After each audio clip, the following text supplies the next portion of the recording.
Welcome into Sports Time. Bryant and Brett with you in our Family Leisure Studios. Darren and Landon on the other side. We're Sports Time. We're with you for the next 3 hours and a lot to get into today. We had Monday Night Football last night. The Grizzlies in action tonight. We get our third college football playoff rankings tonight as well. Some college basketball action. A really good game later tonight. A top 25 match at Purdue and Marquette. So a lot to get into over these next 3 hours. But, Brett, how are you this afternoon? Brian, I'm doing well, and I thought of you a lot last night. It was tough stuff for the Cowboys last night. Whew. That was rock bottom, wasn't it? Yeah. I think, shame on me, shame on Connor, shame on Darian, because I think the moment we started seeing the tweets, we saw ESPN talking about it, of a large chunk of metal falling from the roof to the turf. I mean, that was the omen we needed of, okay, no. We go the other way. This is not going to be the Cowboys' night. And for whatever reason, and Darian, I'm the most ashamed of, because he was sitting there during the break. Had Houston. He said, Monday Night Football, he goes, you know what? I think I'm going to go with the Texans. I go, okay. Man, that has a pick.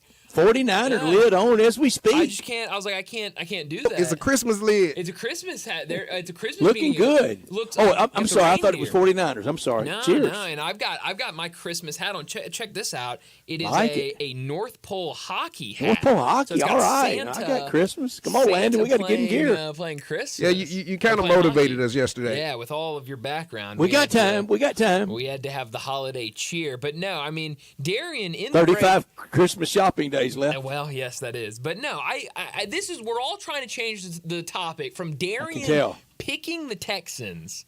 You're not blaming Darian, are you? And then no, I can't. Okay. I can't do that. But he did say, he goes, wait a minute, is it 7 or is it 7.5? Always at half. I go, it's 7.5, and he goes, all right, I'm changing. I'm gonna go with the Cowboys. So I mean, it was that hook that got him to change. But it was a rough night.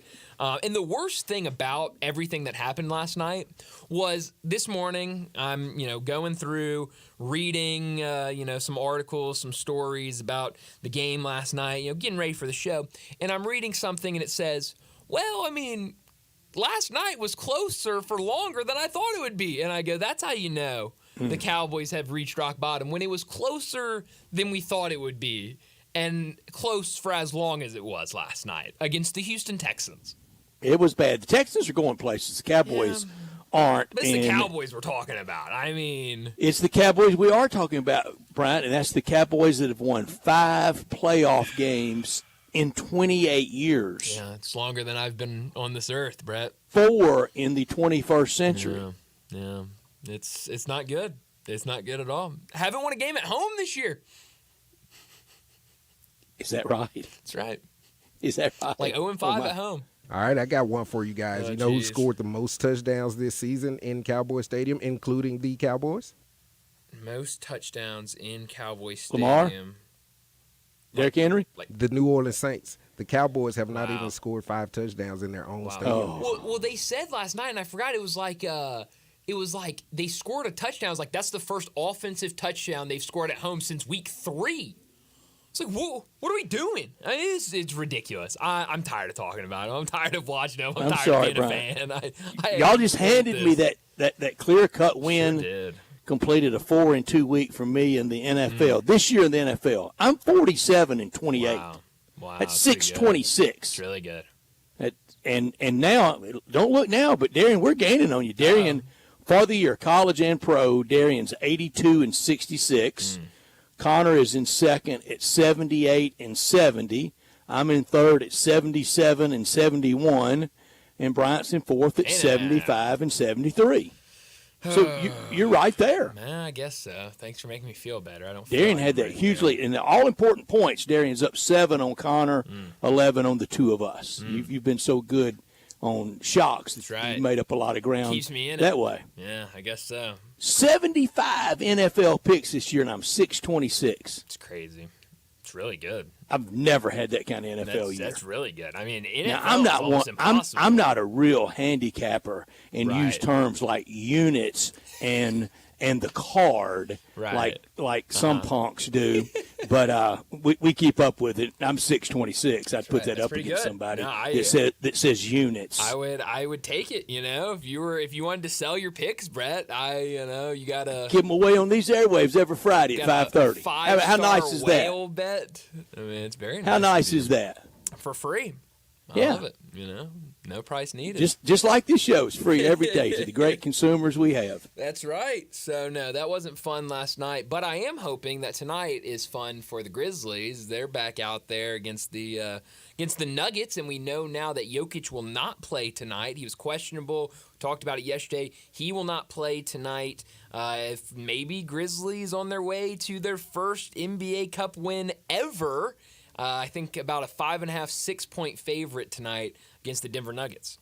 Jokerless tonight, and Embiid disengaged at best tomorrow night. Boy, the finger pointing started early for the 76ers, hadn't it? Yeah, no, the 76ers, that was not a story you wanted to see. I mean, first off, the season starts, nobody's healthy, everyone's getting injured. When's Embiid going to play? Embiid, throws a push at a reporter, and now you've got Maxey calling him out in front of everybody, saying, why are you always late to everything? So, no, I would not want to be the 76ers right now. And how about the quote, late to everything, every meeting, every practice, every bus ride, every team meal, late to everything. And there's always one, and usually – well, no, I was going to say usually the biggest check does that. No, that's not the case. Yeah. Usually the biggest check knows his responsibility. Yeah, that's the thing is you would hope and you would think that when you're getting paid that much money,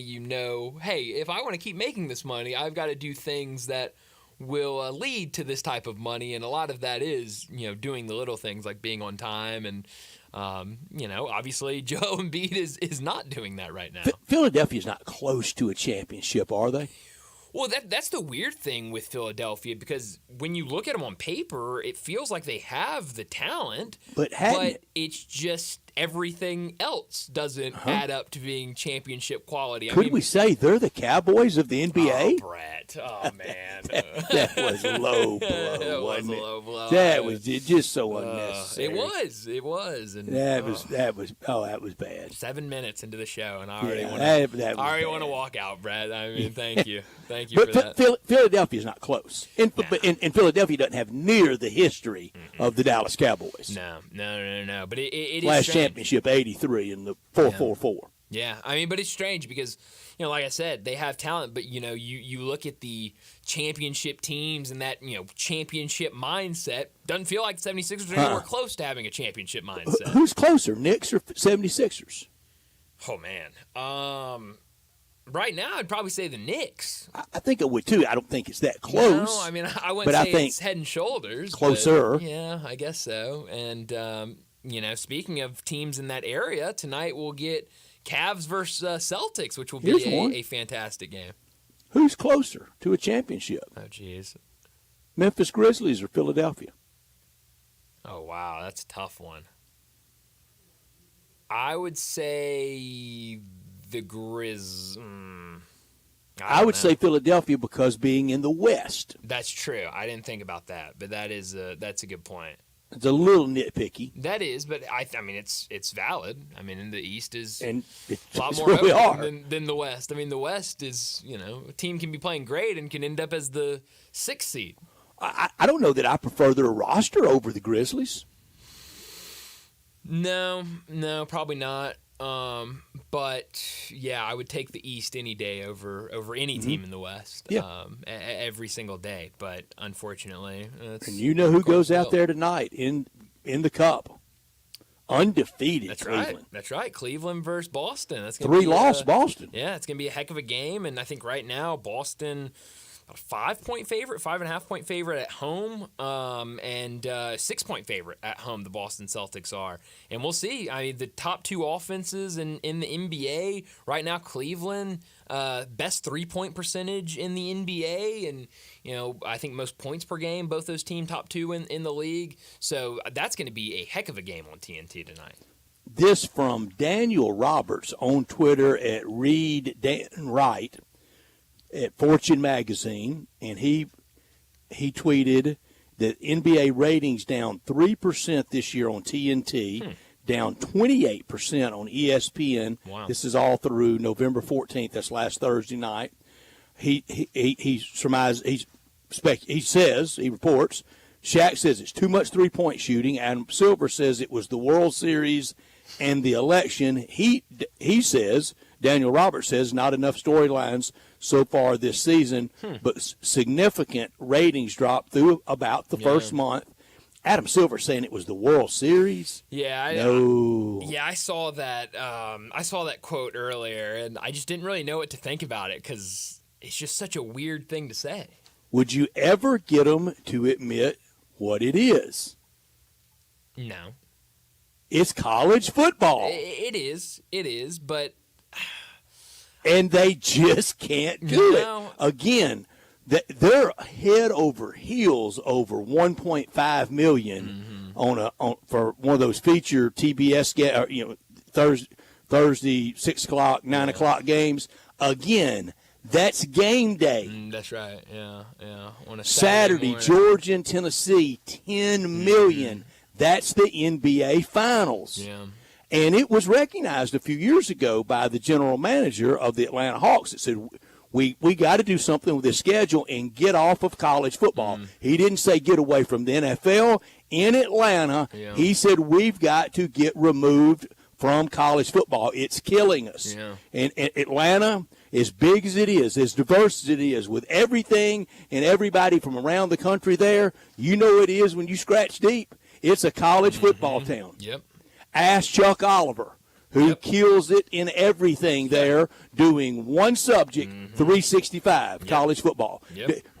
Doesn't take the first NBA, NFL, not even the Braves. Wow. He lives off of college football in Atlanta, and it was recognized here, Bryant. It was recognized here in these studios, and I think it was on the opening night of FedEx Forum, which would have been year 4 of the Grizzlies. I got a pretty good recall about this. I was sitting in the studio, and it was the famous Andy Dolich DNA quote that has been misappropriated, misused, misstated for years. It wasn't about Tiger football. It wasn't about Tiger basketball. It wasn't about college sports. He specifically said, we know we will always be fighting the DNA in this community of college football. Wow. Yeah. And for Silver to be out there thinking it was the World Series. The World Series. I love that. Yeah, I mean, you can't be that blind, can you?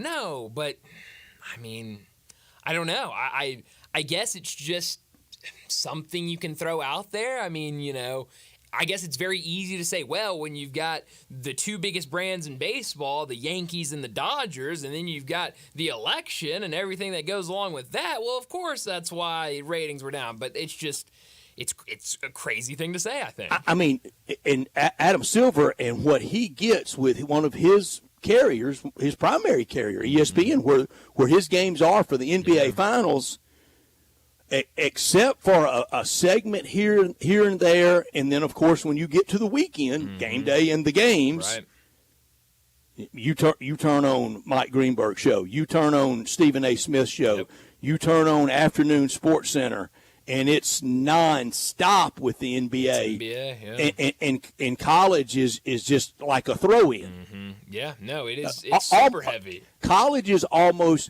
just a throw-in to promote, tonight watch the college football playoff reveal. Right, yeah. It's just a quick promo or a quick commercial, and then back to regularly, scheduled NBA talk. I don't know the $10 million from Georgia and Tennessee would have been any bigger, any more significant in the ratings. I doubt seriously that it would have been, but I don't know that, and nobody else does either. Right. If all the attention last week given to NBA had been given to it. Sure. It's a good question, but it certainly isn't happening over at ESPN because like you said, I mean, you watch it's any of the morning almost shows. like we interrupt regular programming to bring you this college football. Yeah. And then here comes the ratings and the viewers and the ad revenue. No, you're exactly right. And so, but yeah, weird quote from Adam Silver, but interesting nugget from you that the ratings are down in the NBA, but they'll be fired up tonight for NBA Cup action. And I will be too, and I'm going to enjoy it. Yeah. I enjoy it all, but I'm not blind to the preference.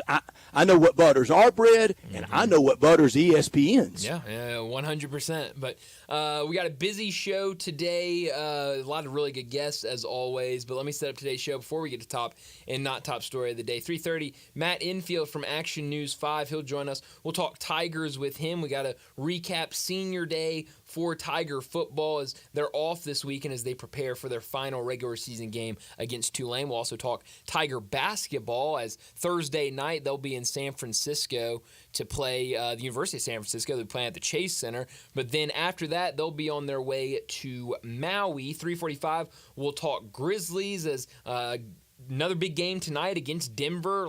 We saw them Sunday night play Denver, a win for them, a big win for them. Now they'll play that same Denver team without Nikola Jokic tonight for the NBA Cup, another NBA Cup game, first home NBA Cup game for the Grizzlies this year. So we'll talk about the Grizzlies, some of those injuries at 3:45. 4 o'clock, Brent Beard from First Coast News in Jacksonville will join us. We'll talk college football with him. We'll recap what happened over the weekend, talk a little bit about what we expect to see in the rankings tonight, and then preview a little bit for this weekend. 4:30, we'll talk some college basketball. Some good games last night. Gonzaga and San Diego State, kind of the late night game, was a lot of fun, but some really good games tonight, including the one I already mentioned, top 25 matchup tonight between Purdue and Marquette. Penny Hardaway talked today, so we'll get into some of his quotes, what he said as this Tiger team gets ready for a big road trip. 4:45, we'll get to big number of the day. 5 o'clock, Bo Marchant will join us to talk the NFL, and I'm sure we won't talk any Dallas Cowboys in that segment. We'll just gloss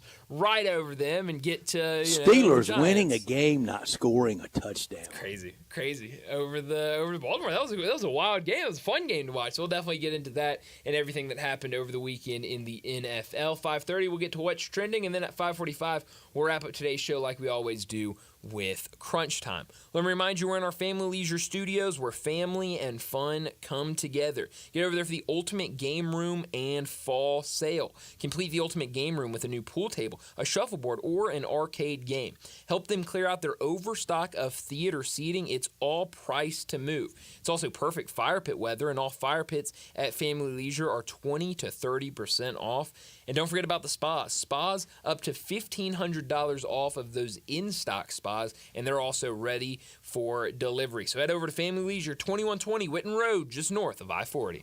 One more ratings note real quick on college football. This from ESPN. ABC ESPN has accounted with the SEC for 36% of all college football viewership this season. Wow. That's greater than all other broadcast networks combined. Whoa. So you can hate the SEC. I know plenty that do, but I know plenty that watch. Saturday, Dateline Fayetteville, originating at 11 o'clock in the morning, 4.6 million watched Arkansas and Texas. He's Brian. I'm Brett. We got Landon. We got Darian. And we want you to join us as well at 901-360-8255. That's at the Sissy's Log Cabin text and talk line. We want you to hit us up there. All our guests will join us on the Sissy's Log Cabin guest line at 901-360-8255. We're always in our Family Leisure Studios, and this hour always brought to you by Lexus of Memphis at 2600 Ridgeway and online at lexusofmemphis.com. Happy Thanksgiving and a great start to all the holidays to everybody out there from the great people at Lexus of Memphis. Great offers on all 2024 models that remain. The 2025s have taken over, and special leasing options always. Driving luxury and confidence, knowing that every new Lexus comes with complimentary first and second maintenance services. Call them at 901-334-9673, but stop by the one and only Lexus dealership in Memphis at 2600 Ridgeway and put yourself in the driver's seat of the all-new 2025 flagship LS500, and you'll be looking and you'll be driving in style. When you purchase a Lexus, you get top-of-the-line engineering and design, and that makes for the safe luxury driving experience. online at lexusofmemphis.com. Experience amazing at Lexus of Memphis. Top story of the day. Well, my top story of the day has got to be the weekend in the NFL. It ended last night with, whatever that was on my screen last night. The Cowboys with another loss at home, in convincing fashion against the Houston Texans. Now, look, the Texans are a good team. They're a fine team. It hadn't been as great of a year as they had hoped going into the year, but they're still 7-4. But this is the same Cowboys team that said before the season started, we're all in. We're putting all the chips on the table. This is going to be our year. Last year was a disappointment with how we went out. This is our year. And now you look up 3-7 overall, 0-5 at home. There's going to be a lot of changes, I think. I don't know what changes can really come. You can fire the head coach, but outside of that, what else are they going to do? And that's where I think the issue is. Nothing's going to happen with Jerry Jones. Or Steven, and they're the decision makers. Or Jerry Jr. I see, the Jets are firing their GM. They're firing everybody. They're a complete, house change with the Jets. But Woody Johnson's not going anywhere there either. No, that's true. But, the Jones family, they control everything with the Cowboys. And, unless... To quote him in the day, going to be in charge of socks and jocks. That's right. Yep. And until that changes, I feel like it's still going to be bad. The amount of money that they threw at some of these guys has definitely been an issue, because you look at it, how much your quarterback's making, how much, your wide receivers making, how much some of those guys on the defensive side of the ball are making. Then you look around, how do you feel the rest of the roster? It's hard playing that money game when you're putting up so much money to those guys. One thing I know about last night's game, Joe Mixon is a great running back. He's a great player and showed it last night, over 100 yards rushing for him. But ultimately, Brett, you said it, rock bottom for the Cowboys, and it's what it feels like right now. I wasn't even upset last night after that loss, and I've just gotten used to it. I'm here for you. I was upset for you. Well, thank you. At least somebody was. for your Cowboys. Yeah. My top story, Jim Harbaugh has the Chargers at 7-3. Fifth seed, would be playing the Texans in Houston if the playoffs started today. They don't. They start about 2 months from now. And now at Michigan, Brian, I called it all summer, the preseason ranking. Yep. There's no way. I don't know many that could replace Jim Harbaugh at Michigan, but I knew Sharon could. And we see that happening. And according to Bill Bender at the Sporting News, Michigan would go right now to the Las Vegas Bowl. I think they'll be lucky to do that, because this week they play Northwestern at home and at the Horseshoe next week in the big game against Ohio State. So they're staring at 6-6 and a meaningless bowl. It highlights how good Harbaugh was there and how good he is and will be with the Chargers. Yeah, he has been really, really good, really fun to watch with that Chargers team. Not top story of the day. Well, my not top story of the day, it's the NBA, and it's really two games that I'm very excited to watch tonight. I'll start off with the Grizzlies and the Nuggets. Grizzlies at home, NBA Cup game, first NBA Cup game at home, and they're going up against this Nuggets team that they were able to beat Sunday night, a Nuggets team without Nikola Jokic, who his wife just had a baby, went back to Denver to be with her, and he's not going to be with the team again tonight. So thank you, Nikola Jokic. Thank you to his wife and the new baby. I hope everything's well there. Brett, last year we talked so much about sending a gift basket to, a couple different people throughout there. I think we should send them a gift basket. I think we will. Thank them. I think we will. Thank them. What if that's the Seed Line games? That one Sunday and this one tonight. Oh, man. Maybe. Thank you, baby. Joker. Thank you. Wow, we would love that. But tonight should be fun. I think the Grizzlies definitely have the edge without Nikola Jokic playing, and right now they're a 5.5-point favorite. A win tonight would make them 9-6 on the season. It would prove them to 6-2 at home. Now we know Ja Morant isn't playing. Zach Edey won't play. We got that news yesterday evening as he's out with a sprained ankle. But the positive news from Zach Edey, he was around at shoot-around this morning without without a boot or brace or anything, was walking around. He won't play tonight, but I definitely think that's good news seeing him out there without anything on that ankle. Hopefully he's just out for a game or two, and then he'll be back in there. But really excited for that game, and then we've already mentioned it, and I'll mention it again at the end of the show. Cavaliers, Celtics tonight, defending champs versus the last undefeated team. Cavaliers looking to improve to 16-0, while the Celtics already 3 losses on the year. They lost their first NBA Cup game at home to the Hawks. They want to bounce back and get a win and really kind of ruin this parade for the Cavaliers, this undefeated streak. The Celtics would love nothing more than to win at home in convincing fashion. That game, 6 o'clock on TNT. My not top story tonight is already the 3rd release by the College Football Playoff Committee. That's at least 2 too many. Yeah. But for the 2-loss SEC teams, all torn over about what it's going to look like and be like, just take it easy. It'll be this weekend, out of these games, there will be at least 2 upsets coming from these games. Ole Miss going to Florida, Kentucky at Texas, Bama at OU, and A&M at Auburn. Yeah. 4 games, 2 upsets out of those. And that'll reshuffle everything next week. Don't be torn up tonight. No. Just enjoy it, watch it, and then we'll wait for next week because it will be, I'm sure, a lot different next week. Well, that'll do it for top and not top story of the day. Let's go ahead and get to our first break. And when we come back, we're talking some Tigers with Matt Infield.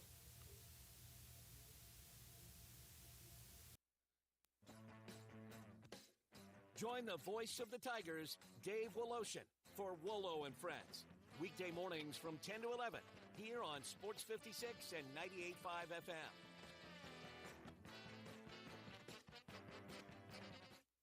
Spencer here with ATC Fitness. There's no better time of the year than now. Football and fitness go hand in hand in the fall. And with individual screens on each piece of cardio and multiple big screens throughout the rest of the club, you'll never miss a bit of the action watching your favorite team.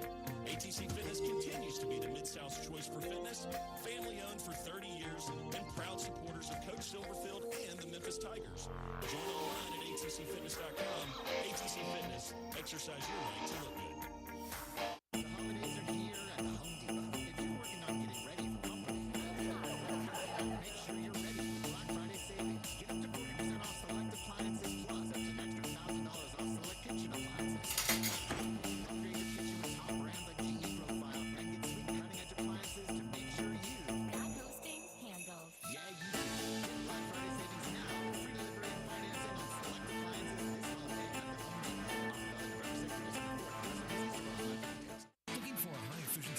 Solution, the Case IH 2150 Early Riser Planter combines the industry's most accurate planter technologies with a rugged row unit for fast and uniform emergence. The Case IH 2150 Early Riser operates at your speed and adapts to unique field conditions so that you can maximize your yield potential.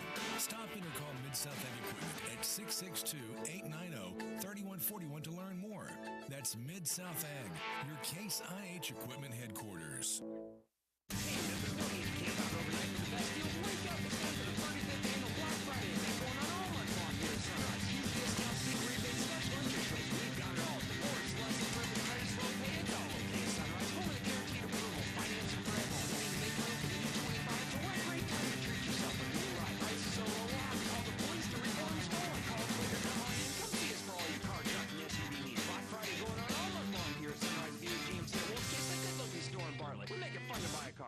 Admit it.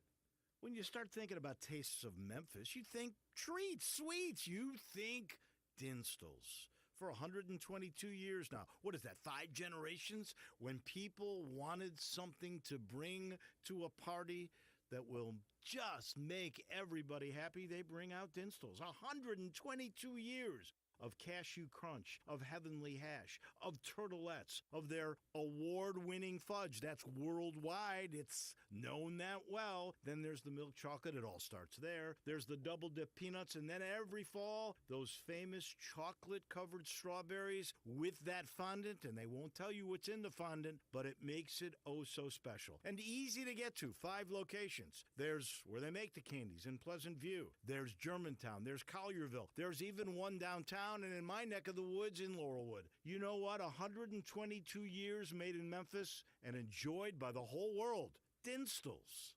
Now back to Sports Time on Sports 56 and 98.5 FM. This hour is brought to you by Lexus of Memphis. Here are your hosts, Brett Stats Norsworthy and Brian Davis.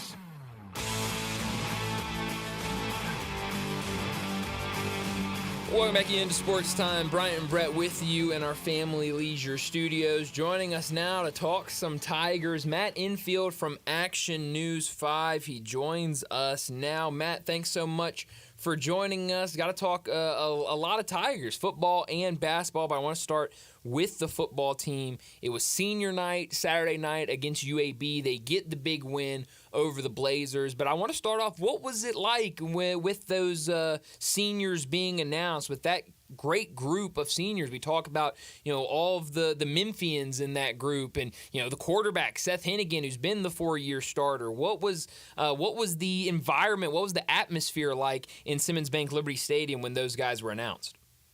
Yeah, I think just really a sense of appreciation for what a lot of those guys have given to the program, no matter how long they've been there. You think about someone like Seth Hennigan, who's been the starter for all 4 years of his collegiate career, has rewrote the record books in program history. Think about a guy like Chandler Martin, who's been here the last 2 years. I think Chandler can come back for another year, TBD if he does or not. And then someone even like a Mario Anderson that, he's only been here this year, but obviously he's been a big, big impact player right off the bat. And then you've got your guys from here, your Greg Rubin, your Cormonte Hamilton. So, yeah, it was just cool to see those guys get their flowers, and obviously really nice to put an exclamation point on the home season with a dominating win. So, yeah, it was cool. And just dominated UAB, and that was the style of game I think the fans have wanted all year. But nevertheless, still 9 wins. However you get them, that's how they've gotten them to get to 9-2, open date before going to Tulane next week. We'll talk about a lot of that next week, Matt. But I know people in the preseason. I said 12-0, and I think tonight you're going to see Boise State as the 4 overall seed. And Bryant, remember, I went through that in the summer and talked about that could be Memphis. Whether it should have been, could have been, it's not. But I still don't know how I can complain too much about this kind of back-to-back seasons. I mean, Seth Hennigan's going to win 19 games minimum the last 2 years. Yeah, and like you said, I think Saturday was cool to see that kind of performance from start to finish in really all 3 phases of the ball. Now, it must be said as well, UAB, I don't have any sympathy towards UAB just for the way Trent Dilfer's kind of carry himself. UAB is awful, and that definitely played a part in it. That's a really bad football team. But, Seth, I was very happy for Seth, especially, to go out his last home game as a Tiger with that kind of performance. Basically, 1 yard away from 300, 4 passing touchdowns, including number 100 in his career, the only Tiger to ever hit that mark. Mario Anderson, violent running style. You could just ask that Blazer defender that unfortunately was waiting for him at the goal line and received that kind of punishment. And even special teams made some plays too. So, yeah, like a really nice way to go out the home portion of the season. Like you said, 9 wins is nothing to sniff about, and this program has never had back-to-back 10-win seasons, and now they're going to get 2 cracks at it against a really tough road game next week against another team that's right in that group of 5 playoff discussion, Tulane, and then whoever you play against the bowl game. But, yeah, it's certainly nothing to sneeze at. Matt, how accomplished, how fulfilled do you think the players feel about this year? I feel like they probably have a little bit of feeling like they left something out there, just knowing that, the table is set for, probably a minimum a conference championship game appearance, and then, let the chips fall where they may from there. But I think that if they could end it on a high note, which could be in the form of either upsetting Tulane on Thanksgiving Day or going out with an emphatic bowl win, I think that they can look back at it with their heads held high. And, like we talked about, there are some players in this conference this year in terms of teams, Army and Navy specifically, that, we weren't really expecting to be what they were this year. Obviously, Navy's fallen off a little bit, but I think they still have surpassed expectations as a whole. And, we'll talk about them, like you said, more next week, but we got to give Tulane a lot of credit because they lost their head coach, they lost their quarterback that was selected in the 5th round of the NFL draft, and Michael Pratt. A lot of turnover, and they are right in the discussion for best G5 team this year. So, there are some things you just can't predict, and obviously I think the UTSA loss is the one that really stinks for Memphis. But, yeah, I think if they can finish strong, while it won't be everything they want to accomplish this year, they can have a sense of pride as to how the season went. Well, Matt, you mentioned it a couple minutes ago, and obviously it's going to be a long off season, and we still have a couple more weeks and the bowl season before really any of this comes up. But you mentioned Chandler Martin has an additional year if he wants to use it that he can come back and play. That would be a huge get if Ryan Silverfield could get him back for another year. I mean, what he has been for this defense, we learned, before this year that he wasn't even 100%. Last year had a great year, has had a really solid year this year as well. What do you think it would take? Have you gotten any sense of maybe where he's leaning on that front? Because that would certainly be a huge guy when you're losing a lot of talented players. To get him back would be massive for next year. Yeah, I think that could go in any number of directions. I think he could certainly return to Memphis. Ryan was asked about Chandler last week, and I think Ryan knows, if he wants to stay in college, he's going to be a pretty hot commodity with the way he's played the last couple of years. Yeah. I certainly think that there's going to be opportunities for good amount of money and maybe bigger conferences for Chandler to play at that level if he wants to. And, if he goes in that direction, I don't think anyone can blame him. And personally, I watch him and I see an NFL linebacker. And, the knock on him is going to be his height and that he's not that big. But he's just such a smart, instinctual player that is always around the ball, seemingly always in the right spot, and just understands the way defense is supposed to be played. So, listen, there's people that make a lot more money than me that make those decisions, but, if I'm looking at him and what he can do in the NFL, I don't really care about the height. I think he is a physical, smart player that's all about the right stuff. So, that's going to be an option for him as well at some point down the road, whether it's this offseason or next remains to be seen. But I think he's got a professional career in front of him. Matt, if you had to make the bet for opening day starter next year, is it somebody in the portal, somebody on the roster, or somebody coming in recruitment? That's kind of the question of the moment, isn't it? Because, there's a lot of different ways that could go. Is it, an Eric Debated, who is a pretty highly regarded recruit at Texas that has sat and watched for the last, since spring. He was here in the spring. And, we saw him in the spring game. That's really the only look we've had at him. But, you could see some of the intriguing stuff as to why the Tigers went after him hard. The arm talent is without question there. He was making some throws from different platforms and angles. So, there's pretty intriguing stuff there. Obviously, Antoine Hill Jr. Is the highest-rated recruit for a quarterback in program history. Seth Hennigan started as a true freshman day one, so that under the same head coach, Ryan Silverfield, if Antoine Hill Jr. comes in here and is lighting up in camp, he's not going to be afraid to push that button because he's done it before. And then, of course, we've talked about the FedEx NIL deal and how much of a game changer that could be for the program going after players at every level. And certainly, I think, in the portal, they're going to look hard and see what options might be out there. So, man, I guess gun to my head, I would probably say it is a portal quarterback, but I think the two young guys could change that. Here's the September schedule next year for the Tigers. Opening day will be Chattanooga, then at Georgia State, at Troy, home against the Razorbacks. Yeah, so, that's probably, I imagine, it's, with all due respect to those first three programs, that's kind of a good opening slate to really is younger quarterback if you want to go that direction. And then the Razorbacks are a huge wild card. Who knows what they look like? Although we've talked about it on our show on Channel 5. The Razorbacks kind of sneakily had a lot of people thought it was going to be a season of doom for them this year. It hasn't played out that way. We'll see how next year plays out. But yeah, if you want to play a young guy, that's probably a good opening trio of games to get them eased in and get to a rhythm. But yeah, that's kind of the question of the moment because there's going to be turnover either way. Yeah. Matt Infield joins us from Action News 5. We talk Tigers with him every single Tuesday on the hardwood. Penny Hardaway's team 3-0 now to start the season with a convincing win Friday night over Ohio. And don't look now, Matt, but leading the country in three-point percentage. Yeah, yeah. I was doing high school football on Friday night, so I wasn't paying a ton of attention to that game until later on. Just doing my stuff. I looked at the box score. I'm like, what's going on here? 13 of 18 from 3 is nuts. Yeah. 72%.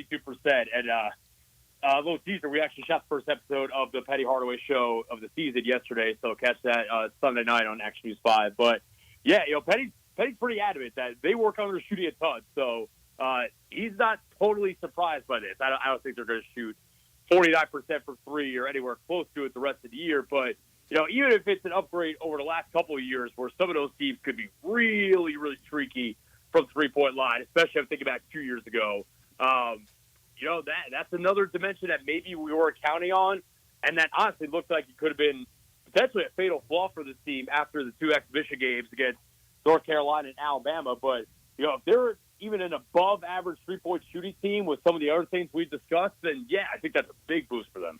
I do too. Matt, it was stated goal in and around the program, everyone knows, got to be 4-0 getting to Maui. 3 down, 1 to go Thursday night in San Francisco against the Dons at the Chase Center, home of Golden State, and that would complete 4-0, and that is a real accomplishment. That was badly wanted, and it's one away from getting there. We will visit with you next Tuesday. It'll be 1 down and might be in the middle of a game while we're visiting this time next week of a second game in Maui.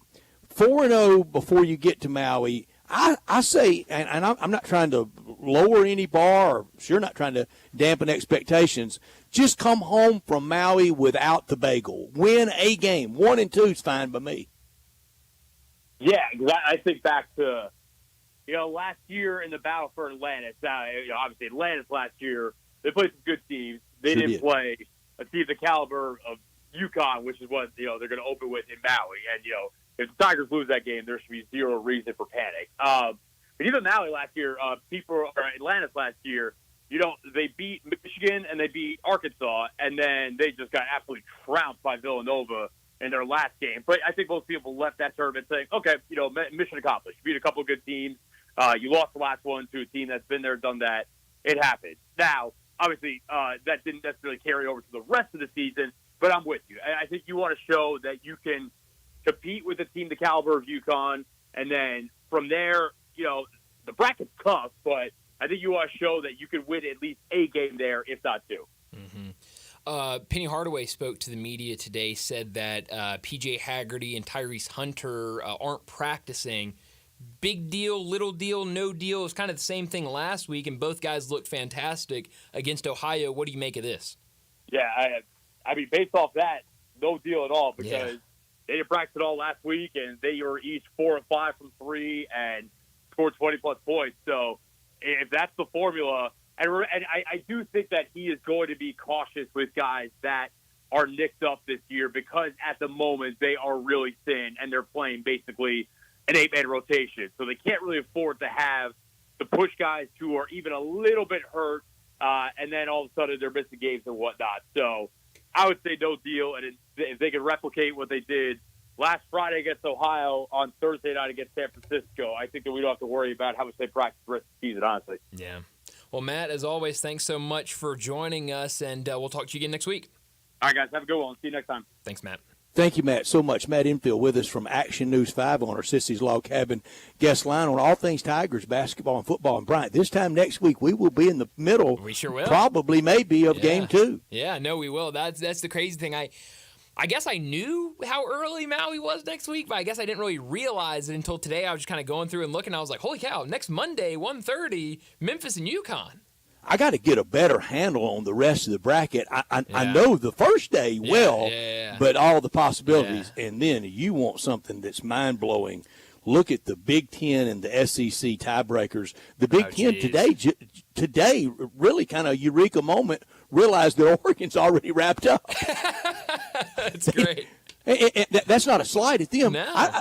Nobody has a handle on this now that we don't have divisions in these conferences. It makes it very difficult. And, I mean, I mentioned to you, what was it, last week or the week before, when Johnny Radio came prepared with John has the handle on it. SEC tiebreakers and listed them out perfectly. That and beautiful I'm sitting there man. going, what in the world is this? So yeah, go to Johnny Radio if you have any questions about SEC tiebreakers. I don't know if he has Big Ten down just yet, but I bet he does. does. The conferences need to go to Johnny Radio. Yes, get him on the phone and he's he'll walk got you it through down. it.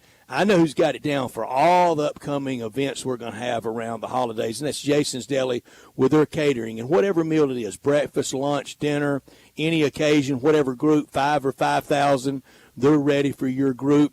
And I know next week, as we get to Thursday, it's going to be a lot of at-home stuff. But some of these side dishes, some of these desserts at Jason Deli, the strawberry shortcake, keep that in mind for the big day and for all the family coming through and office events and various events you're going to have, the game watching, the tailgating. We're all going to enjoy over the next few weeks in the holiday season. Let it start at Jason's Deli, where they like to bring more to the table. It's a family thing. Wholesome food forever. That's a family thing. Whether it's dining in, to go, or delivery, they have you covered at all these locations. I promise you, there's one close by you in our area, over on Ridgeway, across from MUS, by the University of Memphis, at Poplar and Highland, down in Olive Branch, out in Cordova, and in all those locations. If you're inside there, the complimentary free ice cream, catering anytime, anywhere. Check with the delis at those locations, and they will help you out. Our online at jasonsdeli.com, and it's healthy. First franchise in the nation to be trans fat free. We're talking about a lot of health choices right now. Jason's Deli been at the forerunner of that for years. Trans fat free food, and it's all about choice at Jason's Deli, regardless if you seek a gluten-free menu, vegetarian sandwiches, healthy kids meals, or if you'd like to invent your own sandwich via the Build Your Own, they'll take care of you at Jason's Deli. Off the menu, all the salads, like the Mesa chicken salad, the chicken Caesar salad, my favorite, the taco salad. Plenty of organic food to choose from. And in these locations, over on Ridgeway, by the U of M, down in Olive Branch, out in Cordova, that salad bar, over 30 items on the salad bar for you to prepare your salad however you'd like. Check them out online at jasonsdeli.com and get ready for the holidays with them. Well, let's go ahead and get to another break, and when we come back, we'll talk about the Grizzlies. They've got another big game tonight against the Denver Nuggets. We'll do that next on Sports Time. Broadcasting from the Family Leisure Studio, we are Sports 56 and 98.5 FM. Rick's Powder Coating for a beautiful finish every time. Rick's Powder Coating specializes in automotive, ornamental, residential, and industrial coating. With 2 conveyor lines and the largest batch ovens in the Mid-South, Rick's can accommodate all of your powder coating needs. Locally owned and operated since 2002, Rick's Powder Coating will customize a beautiful finish just for you. Drop by or call to see how Rick's Powder Coating can bring color to your life. 901-367-2771 or rickspowdercoating.com. At Jason's Deli, when you're dining in or picking up curbside, you can expect wholesome food and no surprises. Just delicious sandwiches, crisp salads, and great quality meals made with the freshest ingredients and no artificial trans fats, MSG, high fructose corn syrup, or artificial colors and dyes. Around here, a lot of thought goes into what we put into our food and what we take out of it. Because you're not just taking a bite, you're getting a taste of who we are. New items are constantly being created to expand our menu for all tastes and special diets, vegan and gluten-free options available, convenience, and on-time delivery you can count on. It's just a click away at jasonsdeli.com. So whether you need to feed 5 people or 5,000, the team at Jason's Deli, they have the credentials and the commitment to keep you satisfied. Freshness is nearby at Jason's Deli with locations at Ridgeway in the Park Place Center, Poplar Highland, Germantown Road in Cordova, and Goodman Road in Olive Branch. Jason's Deli is wholesome food and no surprises.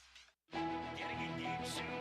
Don't make her settle for one of those knockoff, mass-produced rings you find at most jewelry stores. Get to Genesis Diamonds and get her that one-of-a-kind ring she really wants from a world-class designer. Hey, it's Eric Hasseltine, and Genesis Diamonds has the rings on every woman's wish list. Truly handcrafted rings made in the USA. From names like Tacori, Coraggio, and dozens more. Oh, why not even buy to sell these amazing brands when you can get them at Genesis? This is one amazing store, owned by a former diamond wholesaler. Every diamond is straight from the cutter with rock bottom prices, and nothing's held back.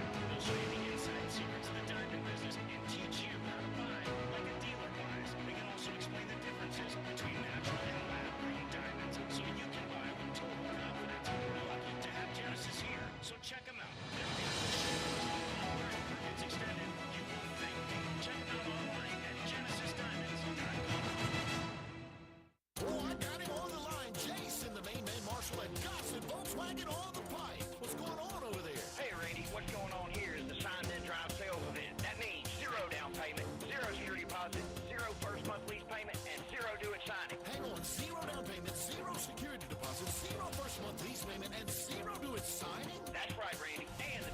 Cow says 0 down at $337 a month, plus $5,000 off 2024 Peak Edition and 0.9 for 60 months on 2024 Atlas and Cross Sports. Wow, $5,000 off 2024 Peak Editions and 0.9% for 60 months on 2024 Atlas and Cross Sports. And remember, at Gossett Volkswagen on the Pike, no reasonable offer will be refused. That's Gossett Volkswagen, 1875 Covington Pike, or online at GossettVWMemphis.com. Where we're charging for it and charging less every day.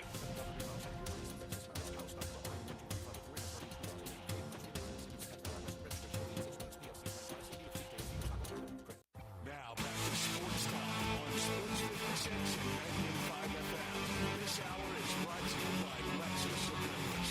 Here are your hosts, Brett Stack, Sportsworthy, and Brian Davis.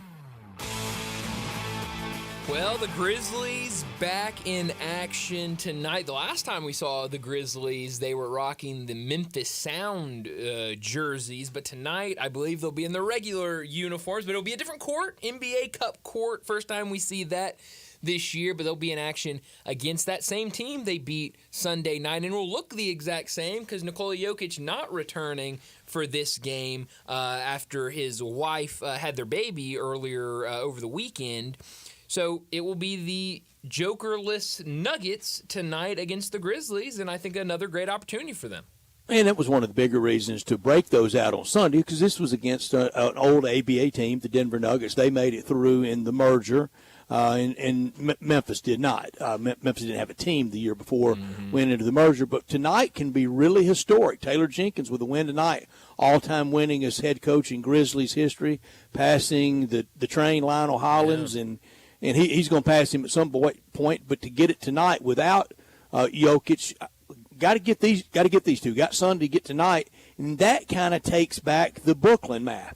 Well, I was just about to ask you because I know before this 4-game stretch, going back to on the road against the Lakers, on the road against Golden State, and now these 2 games against the Nuggets, we kind of said you feel really good if you come out of this 4-game stretch 2-2.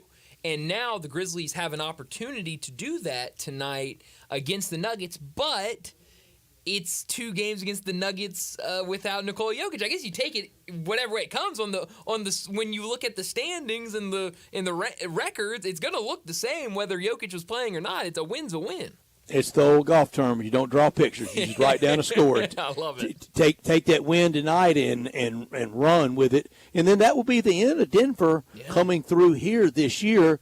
And you got to think they're going to be double not tough come March, April. Yeah. Glad to get this portion of the schedule. And yesterday in visiting with DeMichael Cole, he told us that this was generally regarded and accepted as an easier part of the schedule. 8-6, okay, yeah. I'm fine by. As DeMichael said, I think 10-4 would have a little more zing, but that can't be done. It's 8-6 tonight, make it 9-6. Got to get this one tonight, and it would be good over the Nuggets. And then the next time you'd see them here, would be in the postseason. Yeah, and I think you look at the rest of the schedule, or at least the next handful of games on the schedule.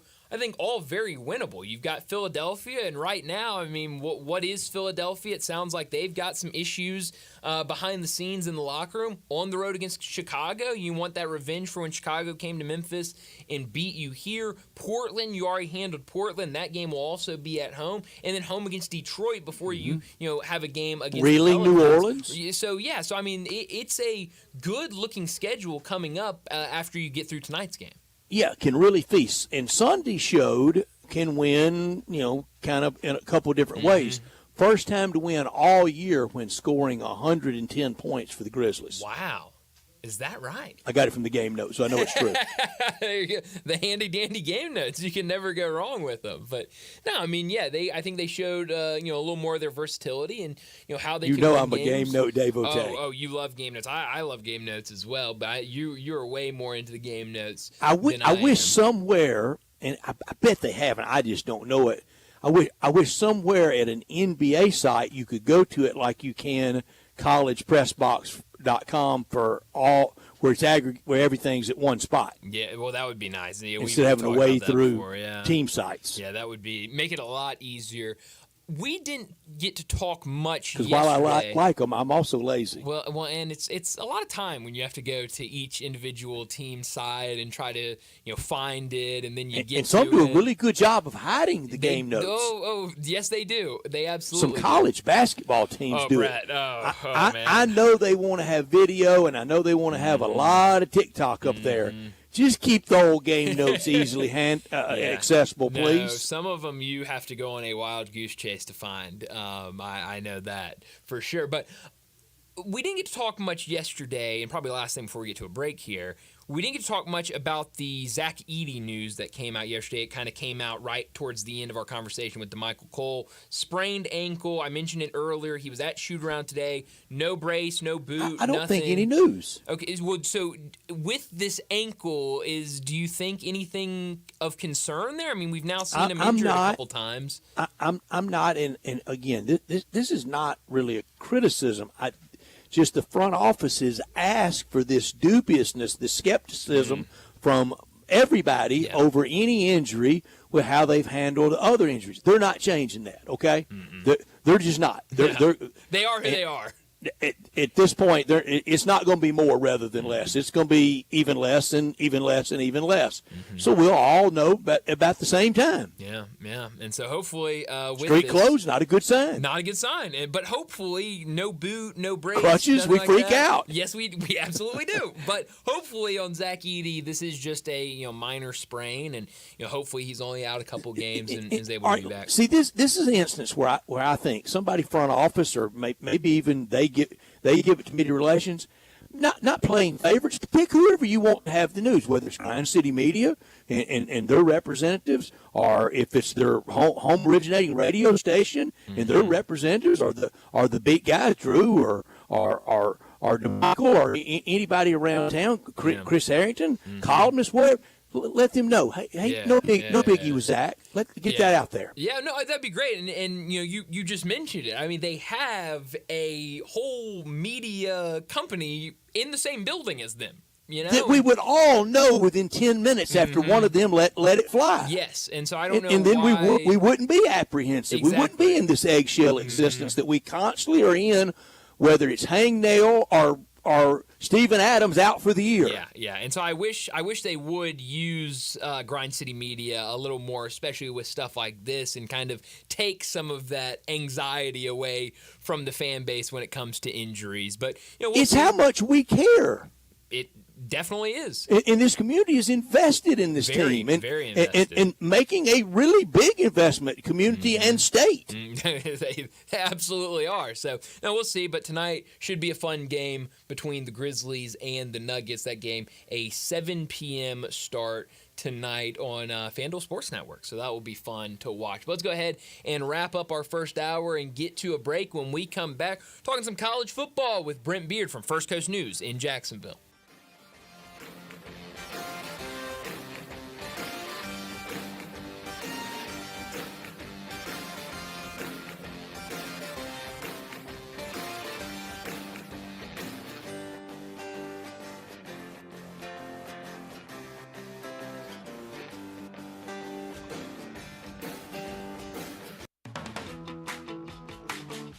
Family Leisure needs your help.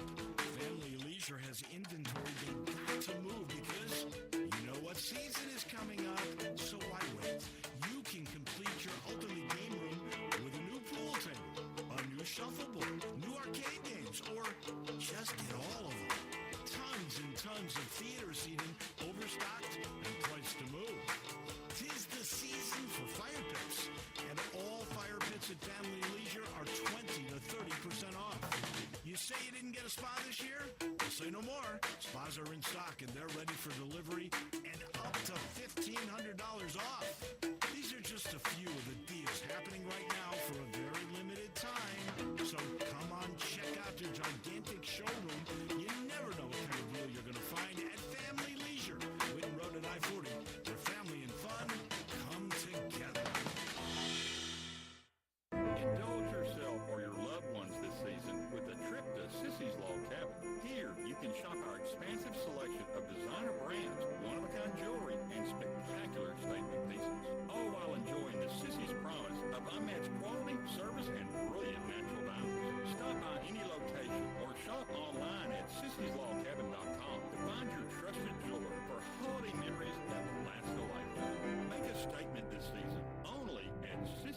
Log Cabin. You or someone you know or care about has dealt with a difficult divorce. When facing divorce, you need the attorneys at Rice Law. Nick and Larry Rice lead the firm with 3 generations and 7 decades of experience. Located in Memphis, serving the entire state of Tennessee and North Mississippi.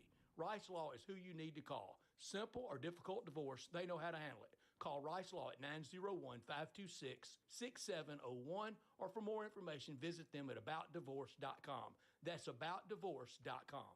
You want it? We got it at Gossett Mitsubishi on the Pike. The year-end sales event is going strong, and now it's your time to buy. Save big on 2024 Mitsubishi Outlander PHEV, $32,250 or $269 a month. 2024 Mitsubishi Mirage, $17,910 or $279 a month. Or 2024 Mitsubishi Outlander Sport. We got it at $28,050 or $399 a month. Plus, every Gossett Mitsubishi comes with Mitsubishi's 10-year, 100,000-mile powertrain limited warranty. The year-end sales event is going strong, so hurry to Gossett Mitsubishi today and end your year with big savings at 1870 Covington Pike and 24/7 at MemphisMitsubishi.com. If you want it, we got it at Gossett Motor Cars. RZO 67244, MSRP 42750, Mirage RHO 15713, MSRP 18410, Outlander RUO 20512, MSRP 29550, includes all rebates and incentives, PF 695, excludes tax file and license with approved credit. See dealer for complete details. Offer valid through end of the month. Dealer stock only.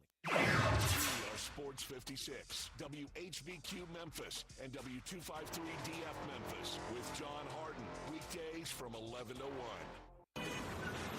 Sports 56 traffic. Good afternoon. Trying to clean up this wreck on 40 eastbound just past Germantown Parkway. It's already building over here on this side of town with some volume.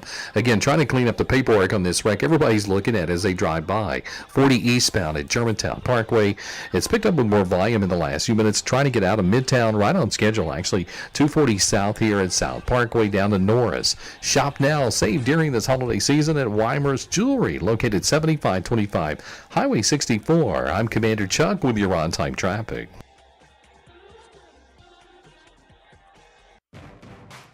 football talk every Tuesday with Brent Beer, Heisman voter, and on Twitter X at Brent Beer. SEC, ACC, AAC. We talk it all with Brent. Here's Brent Beer with Bryant and Brent.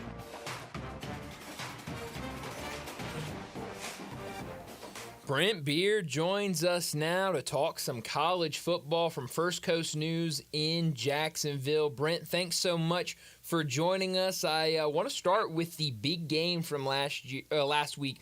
Georgia facing off against Tennessee down in Athens, and it was a game where Tennessee comes out early and kind of throws the first punch, but then it was all Georgia the rest of the way. I think a big part of that was Carson Beck. Feels like a lot of people down on this offense and Carson Beck in recent weeks, but he looked really good. I think a big part of that was his offensive line play. Tennessee recording 0 sacks in this game. What did you make of Georgia's win? Well, it was huge, and they really got their backs against the wall. They got focused, and they were able to play really well. No question. Beck was really impressive throughout. Kind of redeemed himself, frankly. There's most passing yards Tennessee given up all year.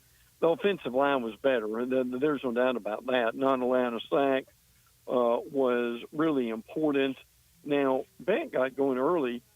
He broke 3 tackles on a scramble, got a first down that helped them. They just played tougher in that game. 6 different Georgia players had a catch of at least 20 yards, which was impressive, too. Held Nico to 167. He fumbled. 8 straight over Tennessee. Now, obviously, a lot of that's before Heupel, but the Dogs stay in it, and with certainly one of their better performances of the year. And that's the only mountain that Heupel hadn't scaled. He scaled the Bama thing, beat Coach Saban 2 years ago, and got the win over Kalen DeBoer to make it 2 straight on Rocky Top. That matters. Got to get one on the road, and you really scaled it. But he's done it against Florida. Only against Georgia is the only thing lacking, but I think he will get there. Nico's good and is going to be great, but it's just seasoning, isn't it? Yeah, oh yeah, there's no doubt about it. I mean, he's been banged up a little bit, maybe more than we even know. But we said probably really their strength is Dylan Sampson in that running game and their defense. Yep. So and eventually the passing attack will catch up. I mean, they've got UTEP this weekend. That won't be a challenge. Vandy will be. That will be interesting. But and Tennessee fans, I think, probably, I mean, it's kind of where Florida is right now. If you can see progress in overall, that they didn't play well. A lot of that was on Georgia, and give them credit for that.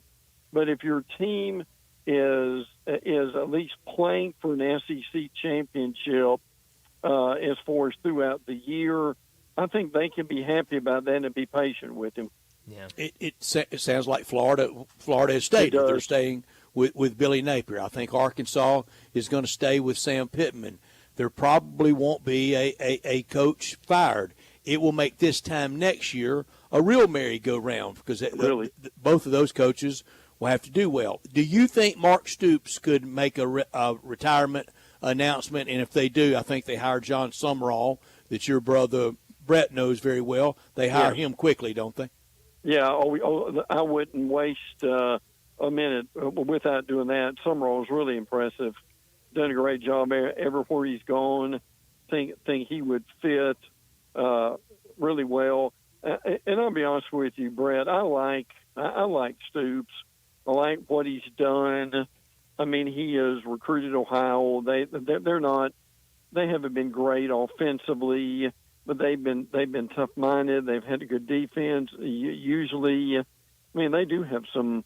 Marion Brown is a really good player. That they've had some good skill position players. Both those receivers this year are. Oh yeah, Arden Key is. They both went. One went over 100 yards against Ole Miss, and Brown went for 88. Yeah. He went for over 100.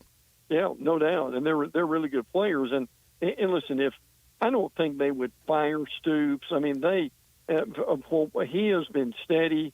He's been consistent with them. And I think that's important. And listen, if he continues, he's kind of had a Rich Brooks run, but Brett may not remember that. Mm-hmm. Brett and I do. I mean, could you which say was Brooks? Unheard of to have a run at Kentucky football.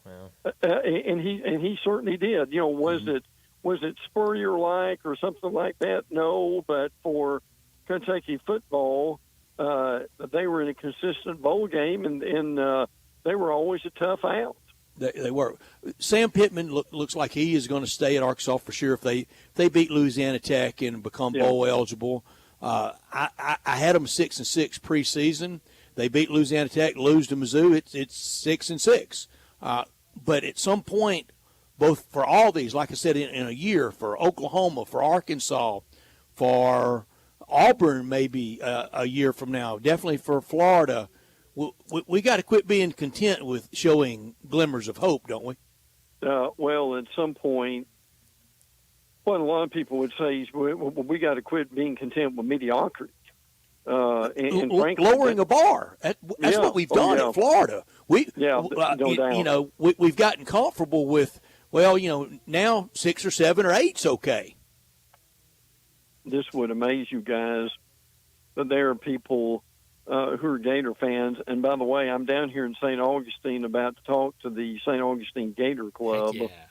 But they would, this sounds nuts, but it's really true. They're going to be elated if they're 6-6 or able to get to a bowl game. Maybe, they'd love to get the Gator Bowl and have some promise for next year. But to Brett's point, I don't think there's any doubt. Schools like Florida, with their previous traditions, at some point you've got to quit hiring the Honda assistant and firing him after 3 or 4 years. Yeah, and for Arkansas, and I think I even said it yesterday. Well, it was a 13-10 game in the fourth quarter. It was. Yeah, but that's got to quit being acceptable for for a proud program like Arkansas. Look, Sam Pittman has done what I think at the end of any coaching tenure, if you can answer this question affirmatively, has he left it better than he found it? If he left today, is it better than he found it? It's yes, but at some point you got to want a little more than that. Sure you do. Well, and listen, guys, the thing that I saw in that Arkansas and Texas game, you can have all the wonderful skill position players you want, but the problem is if your quarterback is getting sacked every other play or he's running for his life because you're losing the line of scrimmage, that's where it's got to change for Arkansas. They've got and that's to Pittman's forte. Yeah, it is. It is. It is the offensive line, but that it was very evident, guys, early on. Texas manhandled them in that area. And look, Brian, as Brett told me years ago, you can't complete a lot of passes if you're laying on your rear end. Looking up at the blue sky. And I don't know how good as the year's gone on, Brent. Will you tell me how good do you think Petrino's been this year? Show me the game, because we heard all the Arkansas hype of got Bobby back. Yeah. Show me the game that you can point to and go, yeah, Petrino won that one. Well, it'd be hard to do. I mean, I think that's a legitimate point. Now they got excited because they've had some wins over some non-conference folks and so forth. But look, and this. You've got to be able to show what you can do in this conference. I'll say this: do they look like they know what they're doing better this year than say they did before Petrino got there? I could buy that, but are they setting the woods on fire in the league? The answer is no. Yeah, I think you might be on to something. Brent Beard joins us from First Coast News in Jacksonville. We talked a little about Florida. Good win for them over the weekend against LSU. But on the other side, LSU 2 weeks ago, they suffered the crushing loss at home to Alabama. And then last week against Florida, you got Brian Kelly on the sideline getting into it with his own players. It feels like they've given up on this season. Getting cussed back. That's right. The beat writers told us at the beginning of the year that LSU just didn't have the players yet. And they had a good run early on. I like Nussmeier in a lot of ways, but he has been just kind of what we thought was going to be a really good offensive line has not been. They've had some injuries with that, and that's understandable. And we knew the defense would be a problem with them. Now they've got some better defensive coaches, and I think in a year or so that they will be better. But I can tell you this: we're used to coaches yelling at players, but when the camera hits, and I'm sure this goes on, they just don't get it on the camera that often. But when the camera hits, and if you've got players yelling at coaches, particularly your head coach, that's a problem with your culture somewhere. Mm-hmm. Well, when LSU, when they're rolling, when they're whether it's in a game or in a season, there may not be a better culture, locker room, chemistry out there. True. When it's not going their way, it's the worst. Yeah, it can be, can it? Yeah, absolutely. And listen, there were some stats in that game with Florida that, frankly, to me, were just amazing. LSU ran 92 plays. Florida ran 43.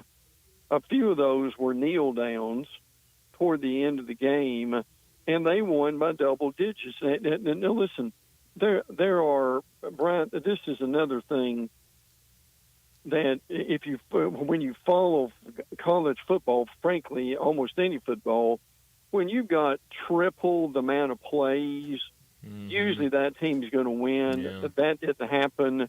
Now, when you've got like the other barometer is if you've got like 300 plus yards, it's very rare that a team would lose like that. It's hard to. Guys, yeah. but in this day and age, things we used to see that would never happen or beginning to happen time to time. And that game, that rivalry, that those two athletic departments cannot stand each other. Correct. A lot of times that comes out. LSU had more first downs. They were better on third down. They were better on fourth down. They passed for more yards. They rushed for more yards. They had less penalties. They punted less. It was almost no way to lose that game. No. I said it yesterday, LSU, now you know how Ole Miss felt down at Baton Rouge. Yeah. Oh, yeah, absolutely. I mean, it's just the stats in that game. It's almost a mathematical impossibility when you add all that up. So is it coaching? Like that? Yeah, well, very possibly. Now, I mean, I could say Florida was efficient, and they were. I mean, listen, Lagway has really turned the thinking around down here with the possibility of what he could do and what he could be and who he could draw in. I mean, their recruiting has picked up immensely over the last, I mean, my Lord, they were in the 50s, so it had to get better, right? But Lagway is the straw that stirs the drink right now for them and gives them some promise that they frankly didn't have early on. Yeah, they definitely do. For South Carolina, 4 straight wins, 4 really big wins. It feels like they might have gotten hot a little too late in the season to make that college football playoff push, but it does look like they have a young quarterback in Lenore Sellers that they can really build off of in the future. Well, there's no question. I think they're getting better all the time. I mean, my goodness. I mean, they had some of the close losses that they had, but particularly one to Alabama. But not only as Sellers, we are finally seeing a healthy Rocket Sanders, and he is one of the better backs in the league. But frankly, what makes them as good as they are, and this will never change in this league, is their front seven on defense. I mean, the Kennard kid and those guys on the edge who can do wreak as much havoc as they can. Look, I don't know how good Shane Beamer is going to be. He has had some impressive wins, and he deserves a lot of credit for that. But they really have that. They've had a heck of a year in the promise for some better things. Saturday in Tallahassee, it will be for the hardy. It will be for the most loyal of FSU fans to be there. 1-10 Charleston Southern playing 1-9 Florida State. Can we blame all this on DJU? Well, you got to. I think some of it has been. I mean, let's be honest. DJU just. I've never seen a team, guys, and again, the portal is early, but I've never seen a team that had the year that they had last year, and every portal guy worked virtually. Johnny Wilson, Keon Coleman, one of the best quarterbacks that they've ever had. But this year, nothing's worked. I mean, Brett's right. You hear that old phrase, playing the game in front of friends and family, and that's all it's going to be. Well, if you ever wanted to sit on the 50 at FSU game, Saturday's the day. There you go. You could bring every one of your immediate family and every one of your family that's even close. There will be people in skyboxes that never could have dreamed they would have landed in a skybox at FSU game. Oh, yeah. And I'm going to be really curious. Are they going to have anything left for Florida? And now Florida obviously is going to be. Well, they've showed very little pride to get to 1-9. Yeah. Why would I guess the state championship should spark it? But why would we think it would? They've shown it's been pretty bad. No, I don't think. Listen, I don't think there's any way in the world that they're going to show anything more than what they've got now. I just don't think it's there, guys. That is a team literally my brother Brett, who does radio in the Huntsville area, has always had this saying, bad teams just need to go home. Well, that fits FSU really well. Yeah. And no game time yet for next Saturday for Florida and FSU in Tallahassee. Well, I can tell you it's 7:00 on ESPN2. Oh, okay. Well, it's not listed on the ESPN app. That's all. Brent, you need to let them know it. Breaking you need to let ESPN know it. Yeah, really. Probably some cynics will say we need to let them know a lot of things. Tell me the SEC team and fan base and administration and coaches and everybody that will be the most outraged tonight at 6:15 Central, 7:15 your time, while you're regaling the St. Augustine Gator Club. Yeah, Lord, that's a great question. It could be just about anybody, frankly. You've got. Well, it won't be Texas. No. Texas will be fine. We think Bama's fine, aren't they? Yeah. A&M. Is 15 in the AP.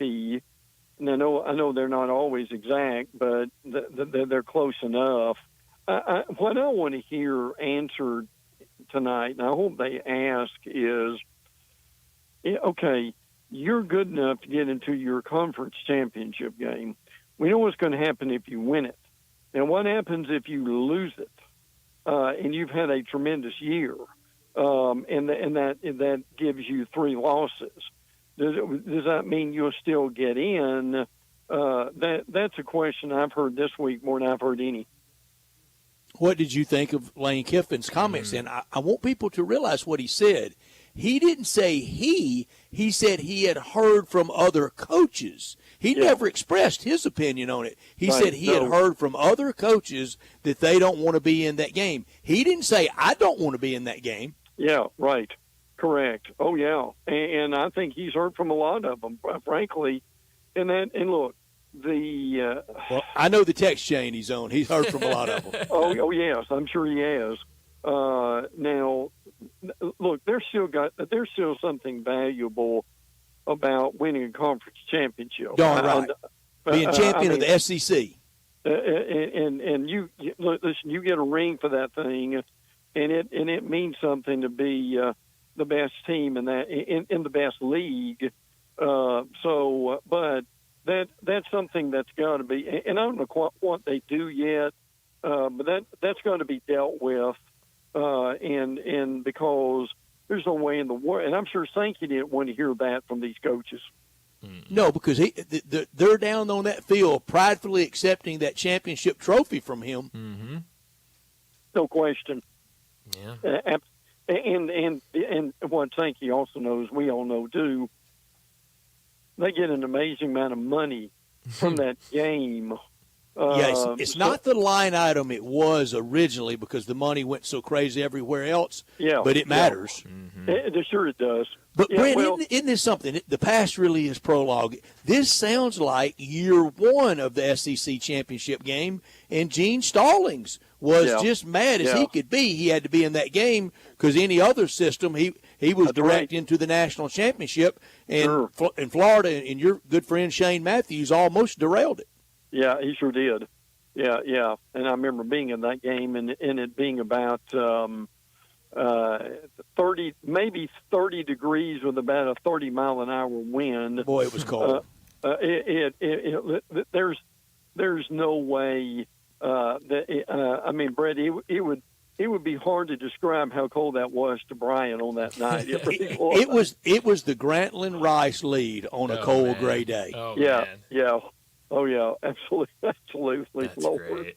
Well, Brent, it should be fun tonight to see those rankings, hear the outrage into tomorrow. I hope you eat well tonight. Yeah, have fun speaking to the Gator fans. Good. Guys, tell them to be nice to the Ole Miss radio crew Saturday. Yes. Yeah, I really need that. That's a good point. I need to do that, yeah. Thanks, Brent. Thank you, Brent. Thank you so much. Brent Beard with us talking college football. All right, Bryant, who do you think is the outraged SEC grouping tonight at 6:15 our time?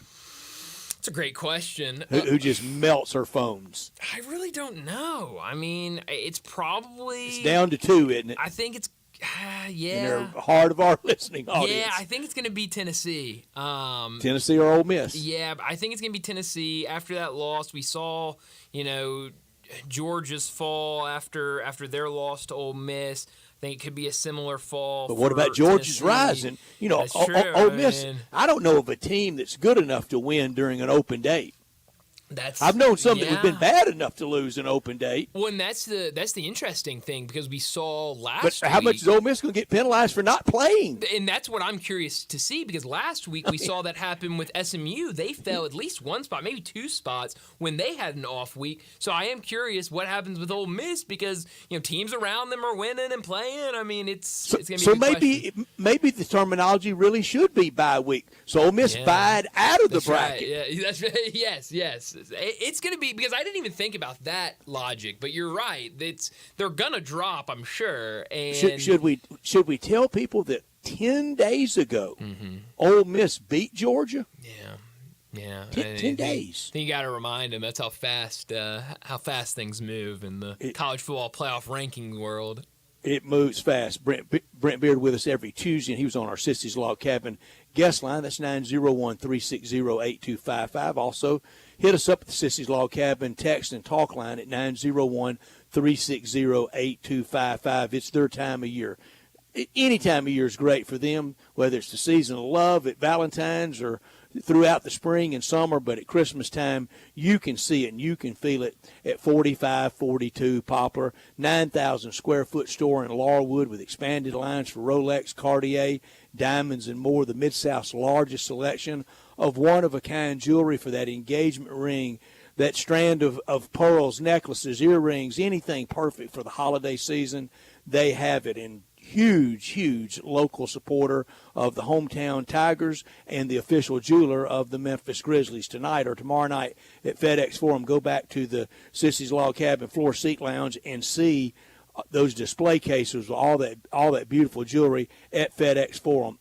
Unsurpassed value, exceptional service, expansive selection, and a truly extraordinary shopping experience because life's too short for ordinary jewelry. Let's get to another break. When we come back, we got to talk some college basketball. Penny Hardaway spoke to the media today as they get ready for their long West Coast trip. We also had some top 25 games last night, some top 25 games tonight. We'll talk about all of that next on Sports Time.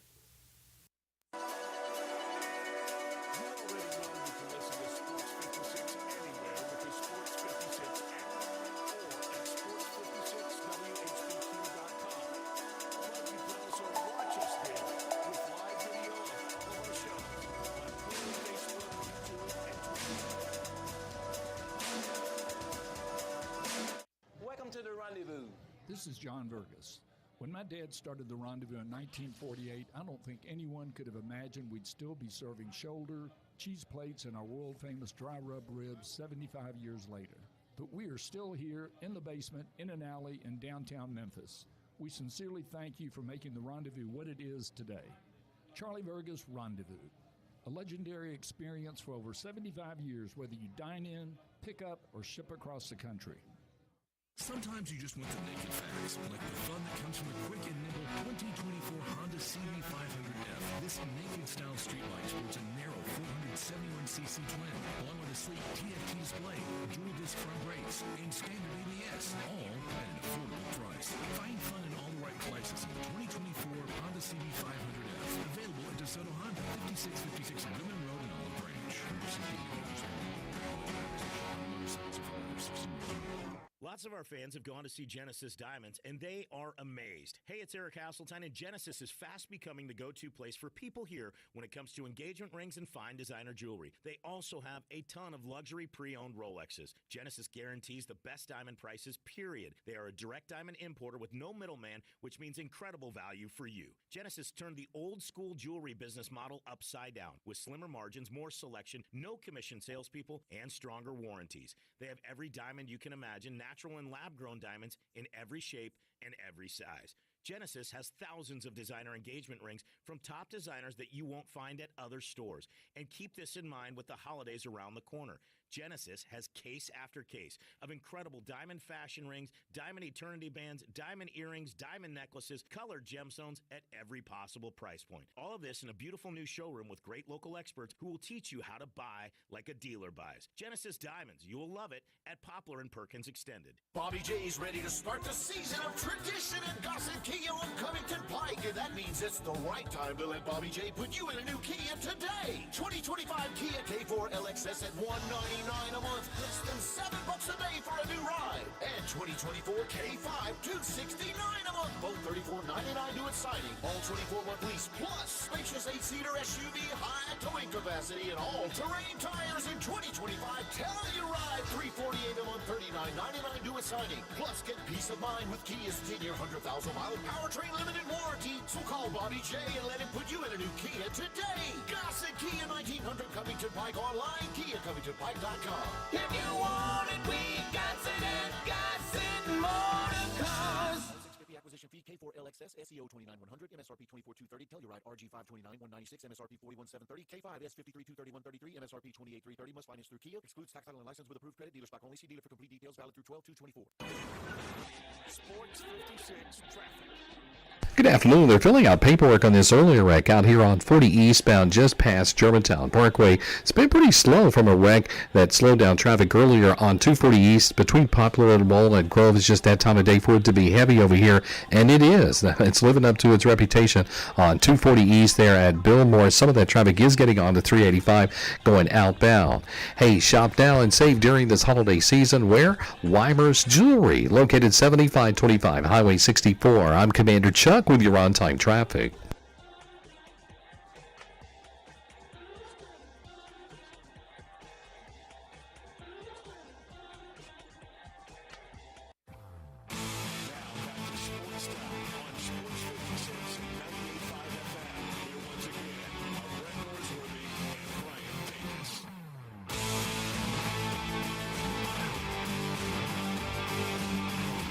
Welcome back into Sports Time. Bryant and Brett with you in our Family Leisure Studios. The first college basketball game of the day about to tip off right now. 4:30 start between Quinnipiac and Navy. But I don't think we're going to talk. Well, Brett, of course I have action on the game, but I don't think we're going to talk much about this matchup. Break it down. Break down the Quinnipiac backcourt for me. I like Quinnipiac. I shouldn't say I like Quinnipiac. I don't like Navy. I don't think Navy's a very good team. I've watched them at least once this year, maybe twice. David Robinson's not walking through that door. No, he is not. But they do. I'm watching them. We may be as a fan, but he's not going to play. Yeah, he's not going to play. They do have a big boy. They're just introducing the starters. They got a big boy in their starting center. He's a good-looking sized guy. Not only do you have action on it, you have it up on a screen? I do. I am watching it currently. I have it on my iPad, yes. We got to watch it. I mean, it's the first game of the day. But there was some good basketball last night, including the game on CBS Sports Network late last night. Gonzaga with a big road victory over San Diego State. I watched a good amount of that game. That will hold up. Yeah, it will. That's a huge win for Gonzaga, I think. A game that they lost last year at home, a 10-point loss for them last year at home, but able to get a big road win. I like this Gonzaga team. I like Gonzaga every year, but I really like this group for Mark Few.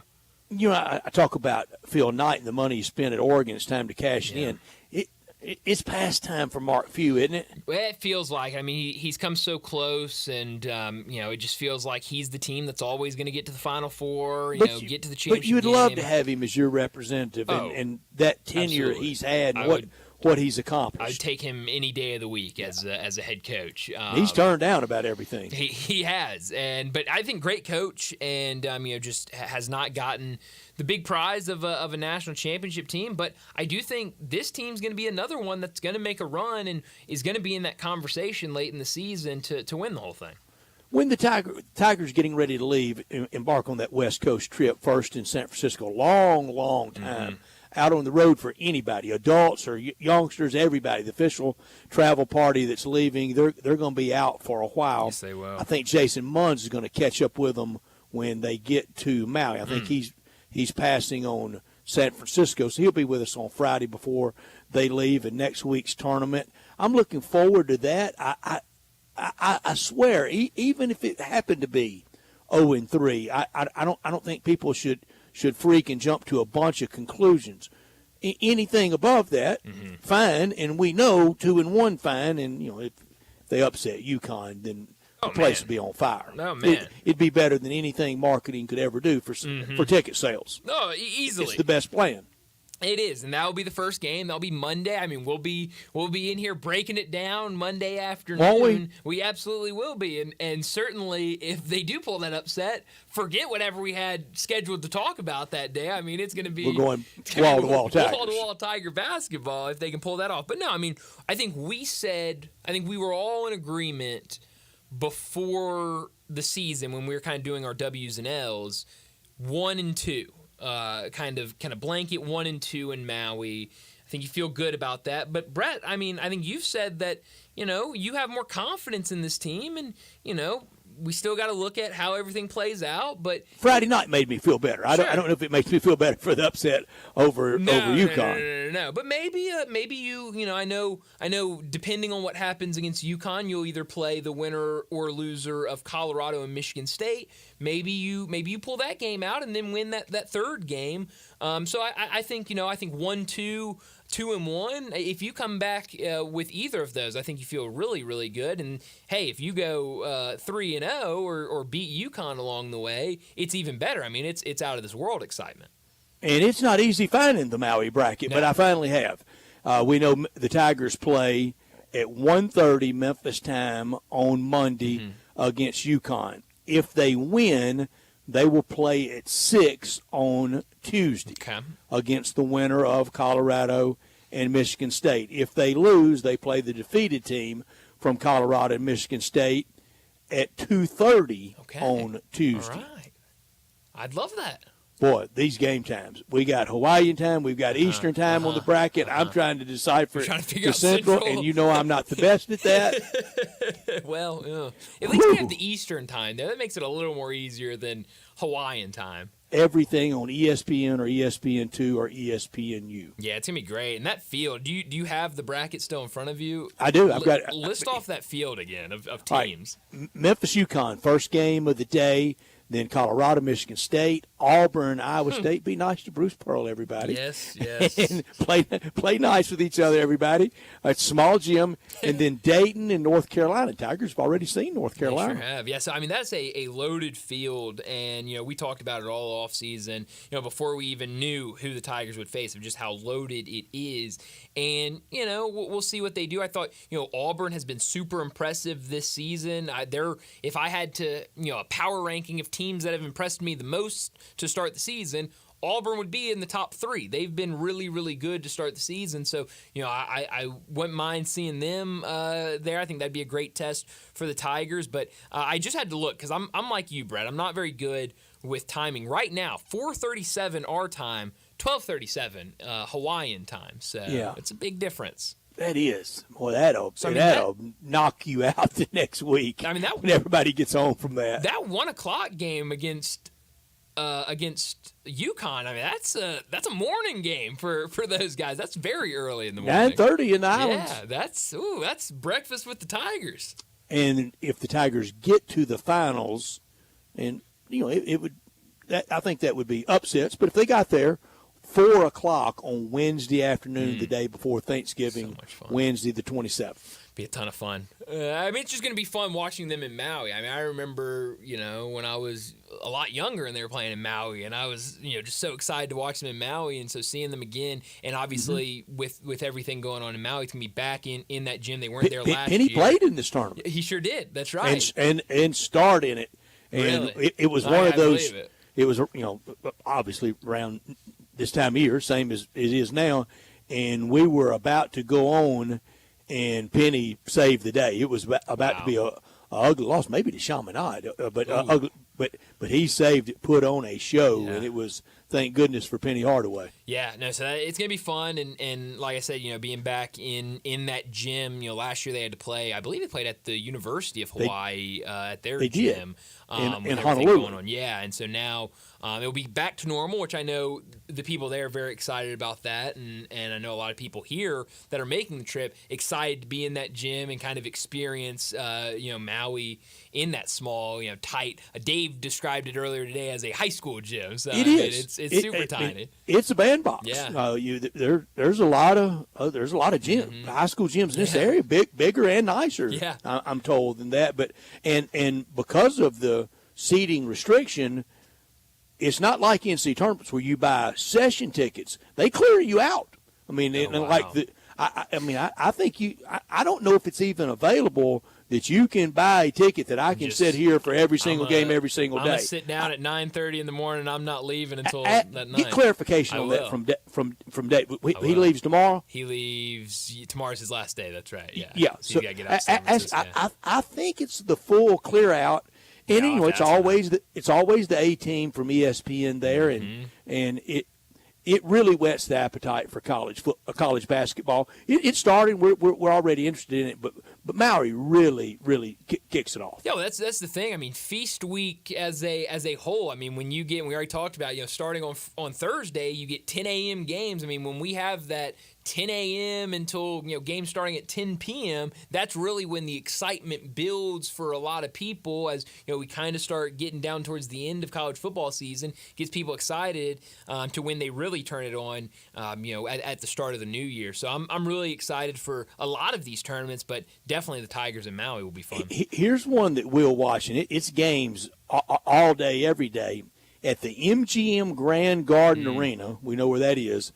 A&M and Oregon play in the middle of the day, I think, next Tuesday with those games on TNT. Yeah. I mean, there's a lot of counter-programming, just not seeding the Feast Week basketball world to ESPN, which we love. No, we definitely love it. But, yeah, that game being on TNT and the news yesterday, well, I guess the news over the weekend, but we got more clarity of it yesterday of Inside the NBA is going to be on ESPN in the future, which is fantastic. Love that news, but kind of as part of that barter, TNT and TBS are going to get both college football and college basketball games, mainly Big 12 games, which I think is good. I think seeing these early games on TNT for college basketball and seeing that we're going to see more of it, especially college basketball games on TNT and TBS, I think that's good so that it's not every single March we're going, okay, wait a minute, TNT and TBS, where do we find those channels? That's a great point. You have more of familiarity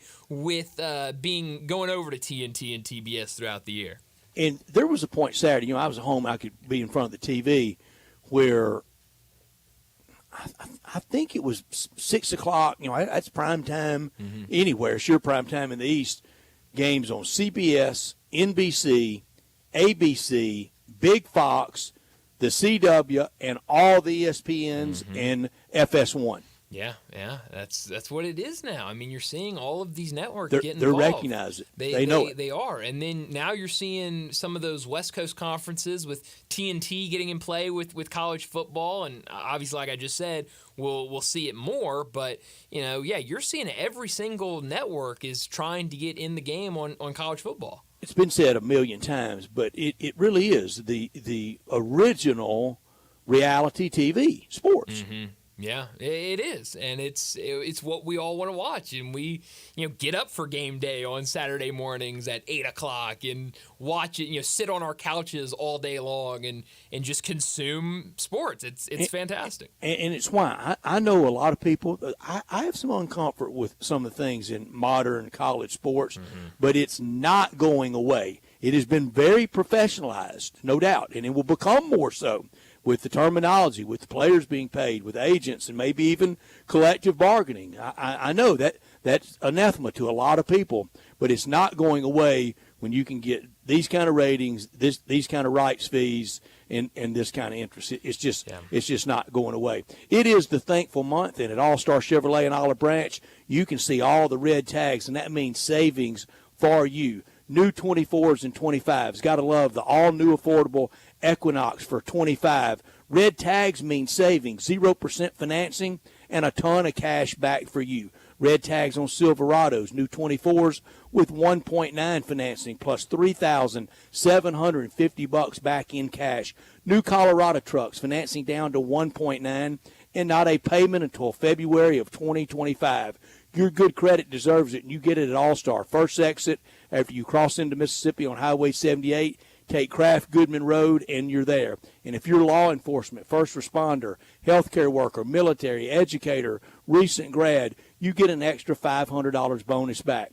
All-Star with all the pre-owns you can imagine. Jeeps, SUVs, Toyotas, Nissans, Suburbans, Tahoes, and a ton of pre-owned Silverados. If you have any vehicle you want to sell, bring it to All-Star in Olive Branch, and you'll get the most money back for it, whether you bought it there or not. Drew DePriest and his staff wish everybody in our audience a happy and healthy and really thankful holiday season. We're starting with Thanksgiving and into the Christmas season and the new year. Together, let's drive to All-Star Chevrolet in Olive Branch, and for more information, go to allstarautogroup.com. Let's get to another break. When we come back, it'll be time for Big Number of the Day. Start your day with Sports 56 Mornings with Greg Gaston and Eli Savoy. Weekday mornings from 7 to 10, right here on Sports 56 and 98.5 FM. You or someone you know or care about has dealt with a difficult divorce. When facing divorce, you need the attorneys at Rice Law. Nick and Larry Rice lead the firm with 3 generations and 7 decades of experience. Located in Memphis, serving the entire state of Tennessee and North Mississippi.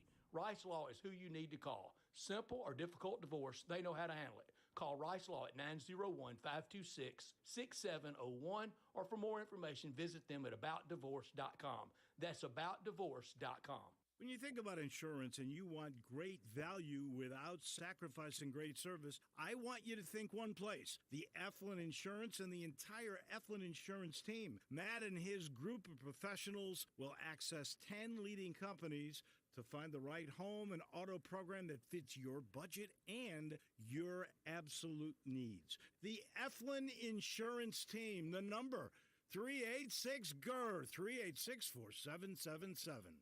I'm Gary York. I'm the service director at Lexus in Memphis. Our service department wants to be more than just a place where you get your oil changed. We do glass repair, windshield replacement, recalibration of your camera and sonar systems, even wheel repair, tire replacement, all the things you would expect from a luxury automotive dealer.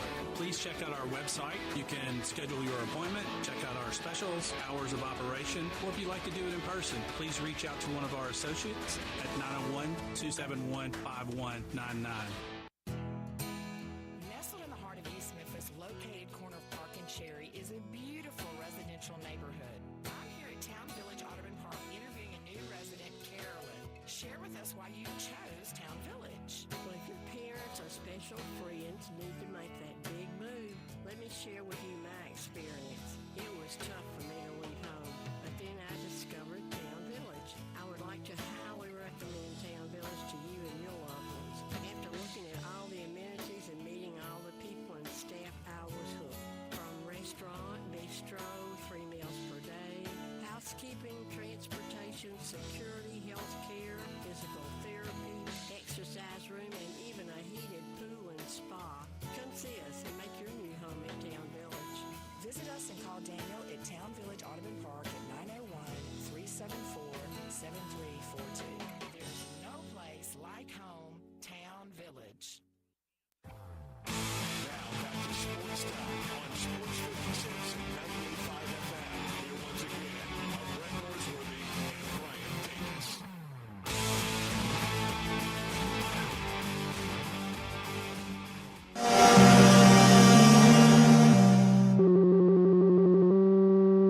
Big Daddy. Hello, Big Brown. It's a guy, he wants to be big, then he gets big, he doesn't want to be big anymore, then he gets small, but the suit's too big. Big Daddy. The big boy. You're a big guy. I think she's trying to pull a fast one on Big Daddy. The big number of the day. Well, Brett, my big number today is 41.9. That is the 3-point percentage for the Cleveland Cavaliers, and it currently leads the NBA. Cleveland's been great this year, 15-0. We already talked about it. They're number 2 in adjusted offensive rating. They've got one of the best offenses. They'll go up against one of the other best offenses in the league tonight against the Cleveland Cavaliers. But you look at what Kenny Atkinson has done this year after coming from Golden State, where he was an assistant, and now he gets to Cleveland, and they look like they've got the Splash Brothers on their team. They look like the Golden State Warriors in terms of how they shoot the ball, the way he has gotten those players to play, and finding different ways to use them. It's been really fun to watch. I think you're seeing Evan Mobley kind of take that next step that a lot of people have wanted to see him take over the last couple of years that he's been in the NBA. You're seeing him take that now, but the three-point shooting has really been what has given them that edge. And you look at it, 41.9%. The next closest is that Golden State Warriors team that's shooting 39% from three right now. So we'll see tonight. It's going to be a really fun game against the Celtics, but will that three-point shooting last? If it does, then Cleveland, I think a lot of people are going to be talking more about them as being that team to look out for come playoff time, and they can maybe make that run in the East. My big number is 24. That is the number of wins for Lincoln Riley in 3 years at Southern Cal. 24 wins. 11 of them came in year one when Caleb Williams was winning the Heisman Trophy. Remember, that year ended with the loss to Tulane in the Cotton Bowl. Since that loss, he's 13-10. Since that game. 5-5 this year. They have UCLA in crosstown rivalry at the Rose Bowl this week. UCLA plenty motivated by that. They're 4-6. They're trying to close out and win these last two and go to a bowl in year one of Coach Deshaun Foster. Notre Dame's going to be motivated because the rest of the college football world pulling against them because they want that spot in the college football playoff, really more inspired by the SEC than the Big Ten. I don't really see a fifth Big Ten team that can get in there. The four that are in seem like they're probably already in. SEC sure pulling against Notre Dame. This wasn't how it was supposed to go for Lincoln Riley at USC. No, not at all. And the prospect of if he lost the last two and didn't go to a bowl, he's not going to be fired because nobody can pay this kind of money off, not with having to start having more money to pay players and, for NIL. Yeah, well, and the Lincoln Riley experience at USC has been strange. It was coming in with all of this excitement, what he can do with that brand at USC. And then brought Caleb Williams with it. Sure did. And then you saw the NIL money that he was able to try to flaunt. And we would see the videos and the posts on social media of players that transferred there and their, rooftop apartments that are, overlooking LA. I'm told $20 million payroll this year for USC. $20 million. Only top Ohio State. $20 million, and this record does not look like the record of a team that has that type of payroll. And I think they lost to Michigan. Oh man, and you mentioned it earlier, Brett. This Michigan team, they lost to the Golden Gophers. Lost a heartbreaker in overtime to Penn State. Won on opening weekend against LSU. That's their gold star win. Mm-hmm. Yeah. But I mean, you look at these losses on the schedule, and this just is not a typical USC team that you would expect because of how big that brand is. And you're right, Lincoln Riley can't get fired because he has that big contract, and it's impossible to get out of it. But USC fans expected a lot more from him.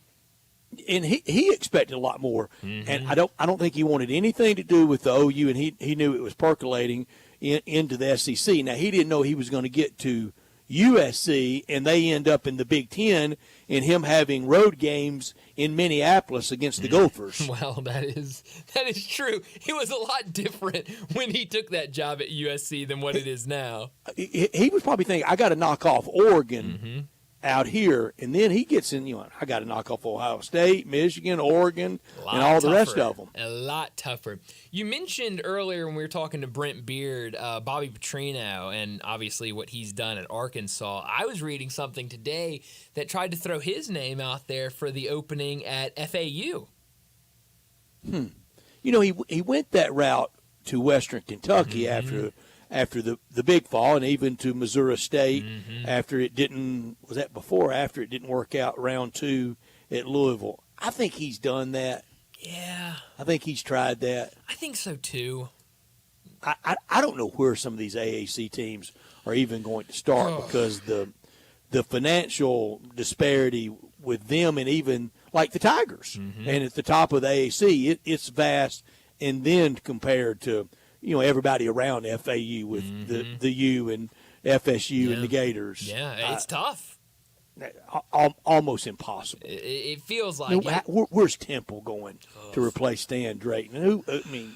Somebody will take it. Somebody will take it. No, that's the joy of head coach openings. There's always somebody that'll take it, but and somebody thinks they got a magic plan. Yeah, they come into that meeting and lay it all out, and this is how we're going to turn it around. And for Charlotte, they tried with Biff Poggi, but where do they go this time? Playing in a 15,000 seat stadium. Yeah, that's a joke. And kind of in that ACC market with.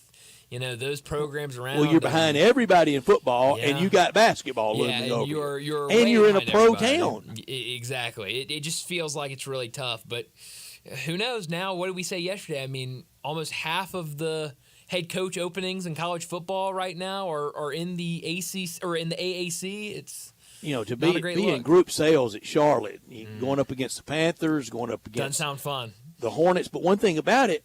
You get one good group, you got your stadium about half full. Yeah, that's true. You sell it to one, job well done, I guess. But and it's one of the fastest growing areas of the country. But I just don't think Charlotte has any business playing FBS football. No, they're way down the totem pole in their own market, and so it's going to be weird kind of seeing where some of these teams go, but they've got plenty of time to try to fill those openings. But and UAB's as good as next. We know that's coming. When I just thought yesterday we were going to be talking about Tom Herman and did not know that we would be talking about Biff Poggi yesterday afternoon, I was going through all the coaches in the AAC, and I put next to Trent Dilfer fired. I mean, it just feels like they'll give him the rest of the season, but then right when the season's done, we're moving on and we're going to try to find somebody else. It just hasn't worked out for them. So it's going to be a lot of openings in the AAC. But let's go ahead and wrap up our second hour and get to another break. And when we come back to start our third and final hour, we're talking the NFL with Bo Marchant.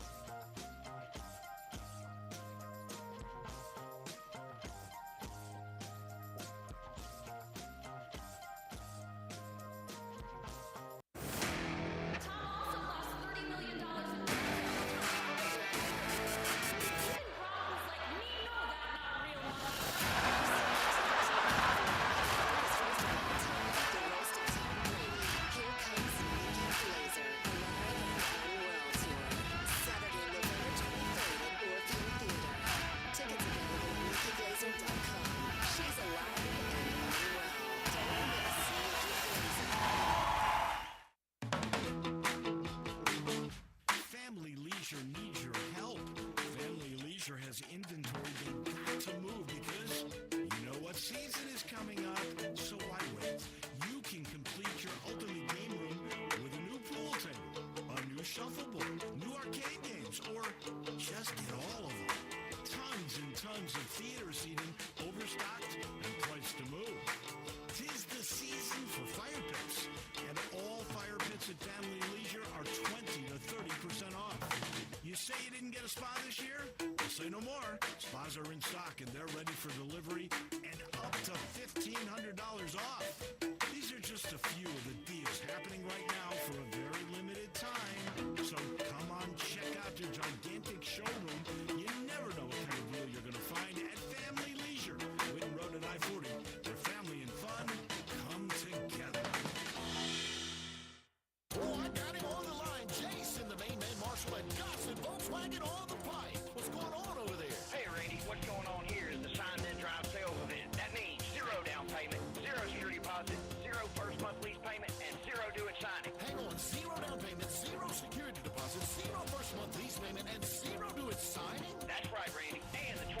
Cow says 0 down at $337 a month, plus $5,000 off 2024 Peak Editions and 0.9 for 60 months on 2024 Atlas and Cross Sports. Wow, $5,000 off 2024 Peak Editions and 0.9% for 60 months on 2024 Atlas and Cross Sports. And remember, at Gossett Volkswagen on the Pike, no reasonable offer will be refused. That's Gossett Volkswagen, 1875 Covington Pike, or online at GossettVWMemphis.com. Where we're charging for it and charging less every day.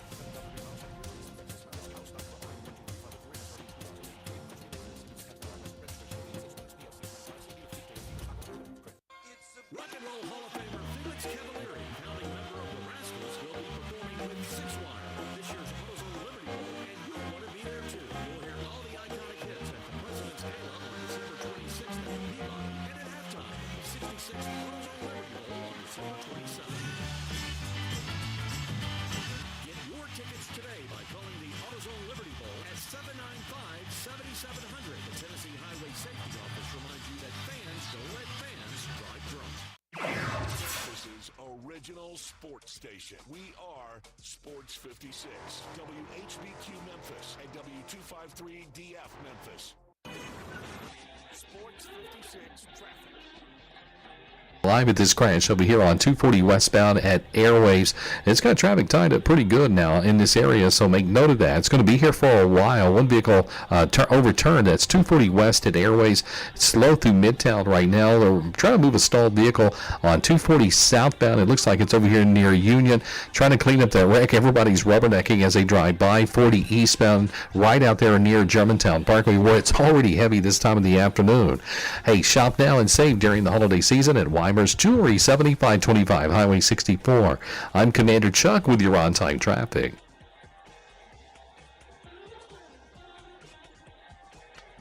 Now, back to Sports Time on Sports 56 and 98.5 FM. This hour brought to you by Jaguar Land Rover Bluff City. Once again, our Brett Norsworthy and Brian Davis. Say you stand by your man.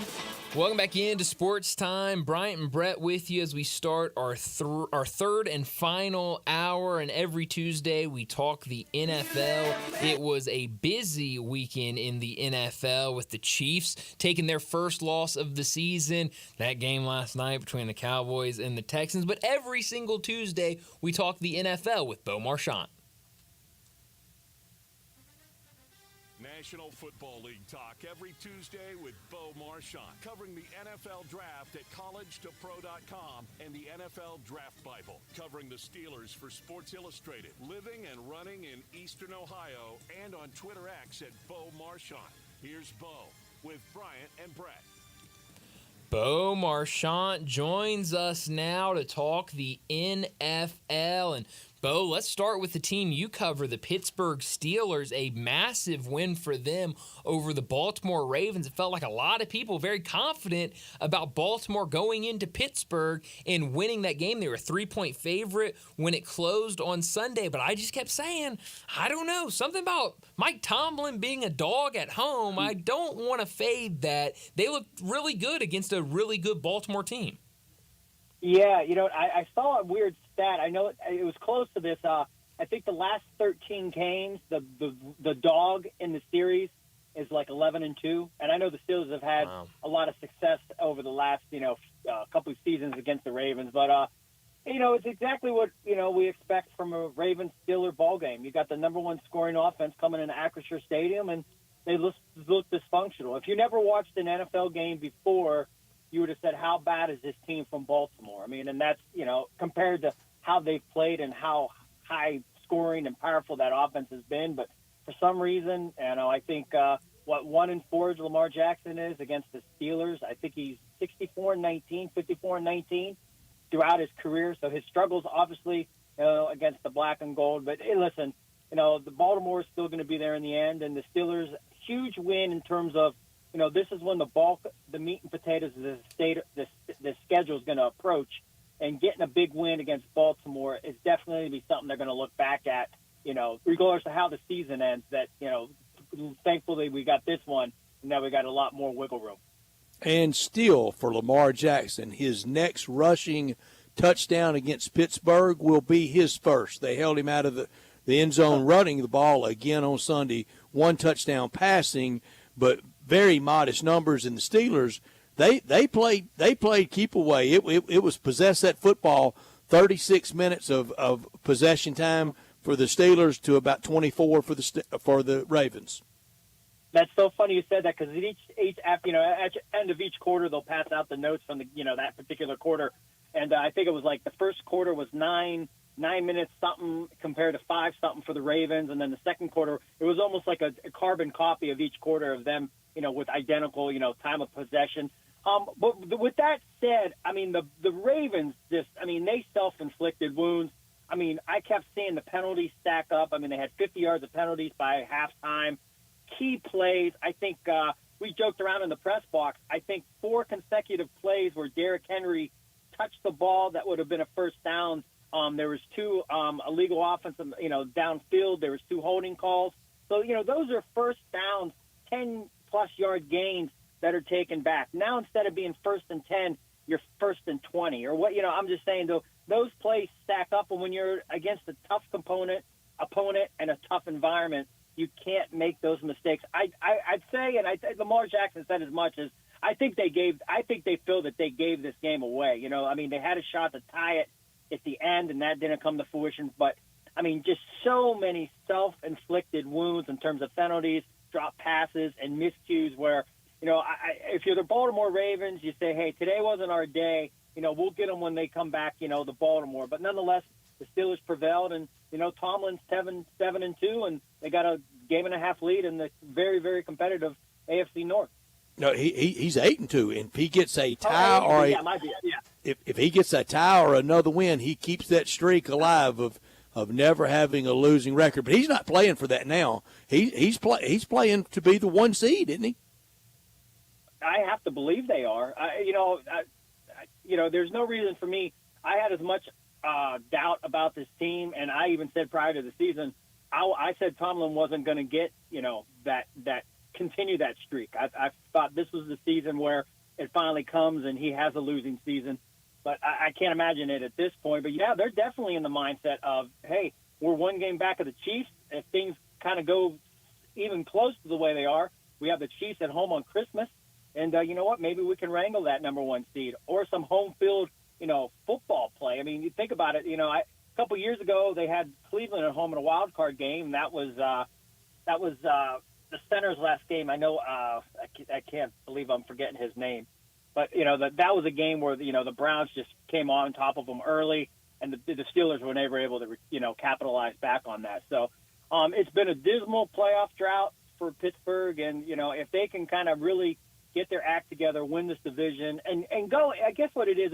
go into the playoffs being feared, not going in there saying, "Hey, we're happy we make it." We'll take that off the board. And, make some noise. Playoffs, but make some noise. You're going in there as a real powerhouse. I mean, the Chiefs embarrassed them a couple years ago. I mean, they had no right being there in Ben's year, and it was just But this year, the way they're playing right now, it's hard to argue that they couldn't compete with any team in the league, and it's just the way that they're playing. They're set up nice. Watt's playing at a high level. The ground game's coming around, and Russell. People talk about that interception he threw. I wanted to ask him in the press conference, but I knew he wasn't going to say anything because it's just a happy moment. But Darnell Washington never jumped. He threw the ball, and Darnell just stood flat-footed and looked behind him. I mean, Darnell could put the Christmas ball on top of the Chrysler building, and he's that tall. But why he didn't leap or look forward, I don't know. I didn't want to ask because, it's a happy mood, and he was never going to say, yeah, I thought he should have jumped anyways. But nonetheless, that's the play. Wasn't so much Russell threw it. It's why Washington didn't jump. He just looked behind him, and then obviously the pick came. Mm-hmm.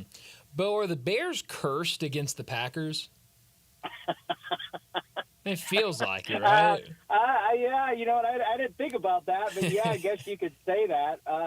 Yeah, I mean they're either cursed or they're real bad. Yeah, I think it's a little bit of both. I like to say, I think the Marines have a saying, luck is the product of design. And I think it's also the lack of, and that might be on the Bears' behalf too. They're not really good, and things aren't going to break their way, because of that. They played well, coming off a new OC, and the offense, wasn't potent, but you could see little wrinkles of different things. But nonetheless, the Packers, this is a huge game for Green Bay. You know, you want to stay in the race. You want to stay with the higher ups of the division and keep yourself. You know, you can't slip up against a division foe like the Bears. And but nonetheless, you know, Love found a way. Wasn't a pretty game, but you know, sometimes you got to win the ugly games. You know, and that's where it counts. You know, it can't always be 34-10. You know, you get in these battles where you need to make those key plays, and I think it goes both ways. You know, it can really sour the Bears. Say, hey, we gave it our best shot and we didn't come up, so you know the guys start packing it in. You know, the season's half over. And on the flip side, you know, the Packers, hey, man, we got this one. We should have lost this game, but we didn't. Now, you know, we're still in the fight, and, you know, that you can build off that. So, you know, it's wherever you want to take it. But I thought that was a big – there's a lot of close games this weekend. I mean, so many field goals, you know, games and blocked field goals, missed field goals, made field goals. It was a good weekend for the NFL. It sure was. And Bo, for the Bears, you have that Hail Mary loss to Washington, and then you have the tip field goal try on Sunday. You turn those two around, then you know the Bears are really feeling a lot better about themselves. And I think we're on watch now of Bears. Don't mess up Caleb Williams. We're getting closer. Yeah, you know what? And this is the funny part. You know, you figure this kid's not even in a full game, and he already has a new offensive coordinator. And how many times do we see it in this league where you want to really nurture these guys, get them on one page? And, you know, already he's going to have to deal with, you know, the little intricacies. He hasn't found himself yet, let alone, you know, learn a couple little other ways to do things. Maybe it'll benefit him. Maybe the way they're going to do things will be easier for him to digest and execute on the field. That's a waiting to come see. But, you know, you can't keep the turnstile going at this position of offensive coordinators, head coaches. You have to find stability. I still think Eberflus at this point, I mean, if I'm the Bears, I don't fire him at this point. They're playing good football, and as you mentioned, Hail Mary against Washington, they came back against that game. Sunday, they fought hard, and, you know, they came up short. So the team is playing well. I mean, opposite of that, like Jacksonville just looks like a dysfunctional unit that they just threw in the towel. I mean, there's just no life there. There's some really bad teams. And Trevor Lawrence, you know, you thought, you know, he's had that kind of, you know, turnstile, you know, from Meyer and then Peterson, and, you know, they're just not functioning very well. So I'm just saying, I think Eberflus is, you know, he's earned his job up to this point. They're playing hard, and the defense is playing well. I just think when you have some foundation and not everything's completely out of whack, I think you stay with it. I even think the Jets would have been, you know, I think them firing Salah, I mean, you know, I still think they would have at least won one more game that they've lost if Salah was on the thing. And it being just hypothetically 3-7, the 4-6, you know, you're 2 games back of the Broncos. You know, you can maybe get a stretch. That's, you know, they fired Douglas today. That's just an awful situation in New York as that thing just unravels. Mm-hmm. Yeah. Well, what'd you make of the news? I guess it came out yesterday morning that Daniel Jones is going to be benched. Tommy DeVito season back in New York. I think they're just trying to appease the fan base and give them some hope. I don't think they want those Giants fans to show up at MetLife anymore and see Jones under center. You know, what are they playing for? And then, you know, you invested the money in the guy, and it's not turned your way. DeVito's going to come in, and you know, you maybe spark, you know, one game, but we already still, you know, the Tommy DeVito, you know, run last year, so. I just think the Giants are just trying to get the season and make the Giants fans as happy. They know they're not going to be a good football team, but at least they're going to be a happier losing football team, if you want to, with Tommy DeVito than a losing team with Daniel Jones. That's the only point that I can make out of it. Because there's no long-term answer with it. How committed are the Giants, how are the Maras and the Tisches to really winning? You know, the 2 Eli Super Bowls, they kind of stumbled and bumbled into those. And nothing else, you know, since the days of Bill Parcells coaching there. I don't know that they have the Raiders mantra, and they're not always really committed to this. The commitment to winning. You know the Steelers are, and you know the Packers are. They're teams out there that the 49ers. I think you know that that it really matters them. To the Giants, just show me the bottom line, and we're good. Yeah, I think, it's part of, and this is the one thing. I think when, when teams hire a GM or a coach, I don't know if this guy's going to be a good coach or a bad coach, but I mean, you figure since Coughlin left, I mean, I think we know Dayball's one, Judge, Shermer, I think McAdoo. So that's 5. Might have been another coach. So that's 5 coaches, maybe 6, since Coughlin's been, gone out of New York. And that many GMs. Yeah, and since that time, they've just been dysfunctional. So it's a matter of finding a guy that's going to create a culture and a winning atmosphere. And, you don't know until they get there. Nobody would have said, hey, when Dan Campbell got to Detroit, they knew that this guy was going to be the man. We laughed about it. We laughed at it. You just don't. You don't know. But then, they start to do it. And, I loved it when Joe Judge got hired by the Giants. I thought he was going to be a really good fit. I loved his press conference, the way he carried himself. I thought, man, this guy's going to turn it around. You know where he is now, don't you, Bo? I do not, actually. He's an analyst at Ole Miss. I see Joe every weekend. Delightful to be around, and I tell him he's got a football PhD. Played for and then G8 under Jackie Sherrill, then Nick Saban, then Bill Belichick. Guy knows football. Yeah, he does, and but it didn't bounce his way in New York. So, I don't know. I think the Mariners, they want to win. All these guys want to win, especially the Giants. I mean, they are a foundation type franchise in this league, but you got to get it right from the top, and then from the top it'll trickle down, and it just creates a nice atmosphere. And we see the magnificent thing they've done in Detroit. Got a great GM, great head coach, and they're firing on all cylinders. Nobody wanted to win like Al Davis, though, and it's the greatest saying ever in sports. Just win, baby. Chew their leg off. Do whatever you got to do. Just win. I'm telling you, that 30 for 30 with where they do him and the best. I've watched that more times than you guys have had hot meals. I promise you, man. I love it when Matt Millen lays out the Patriots GM on the sideline. Just cold coxie right there on the sideline.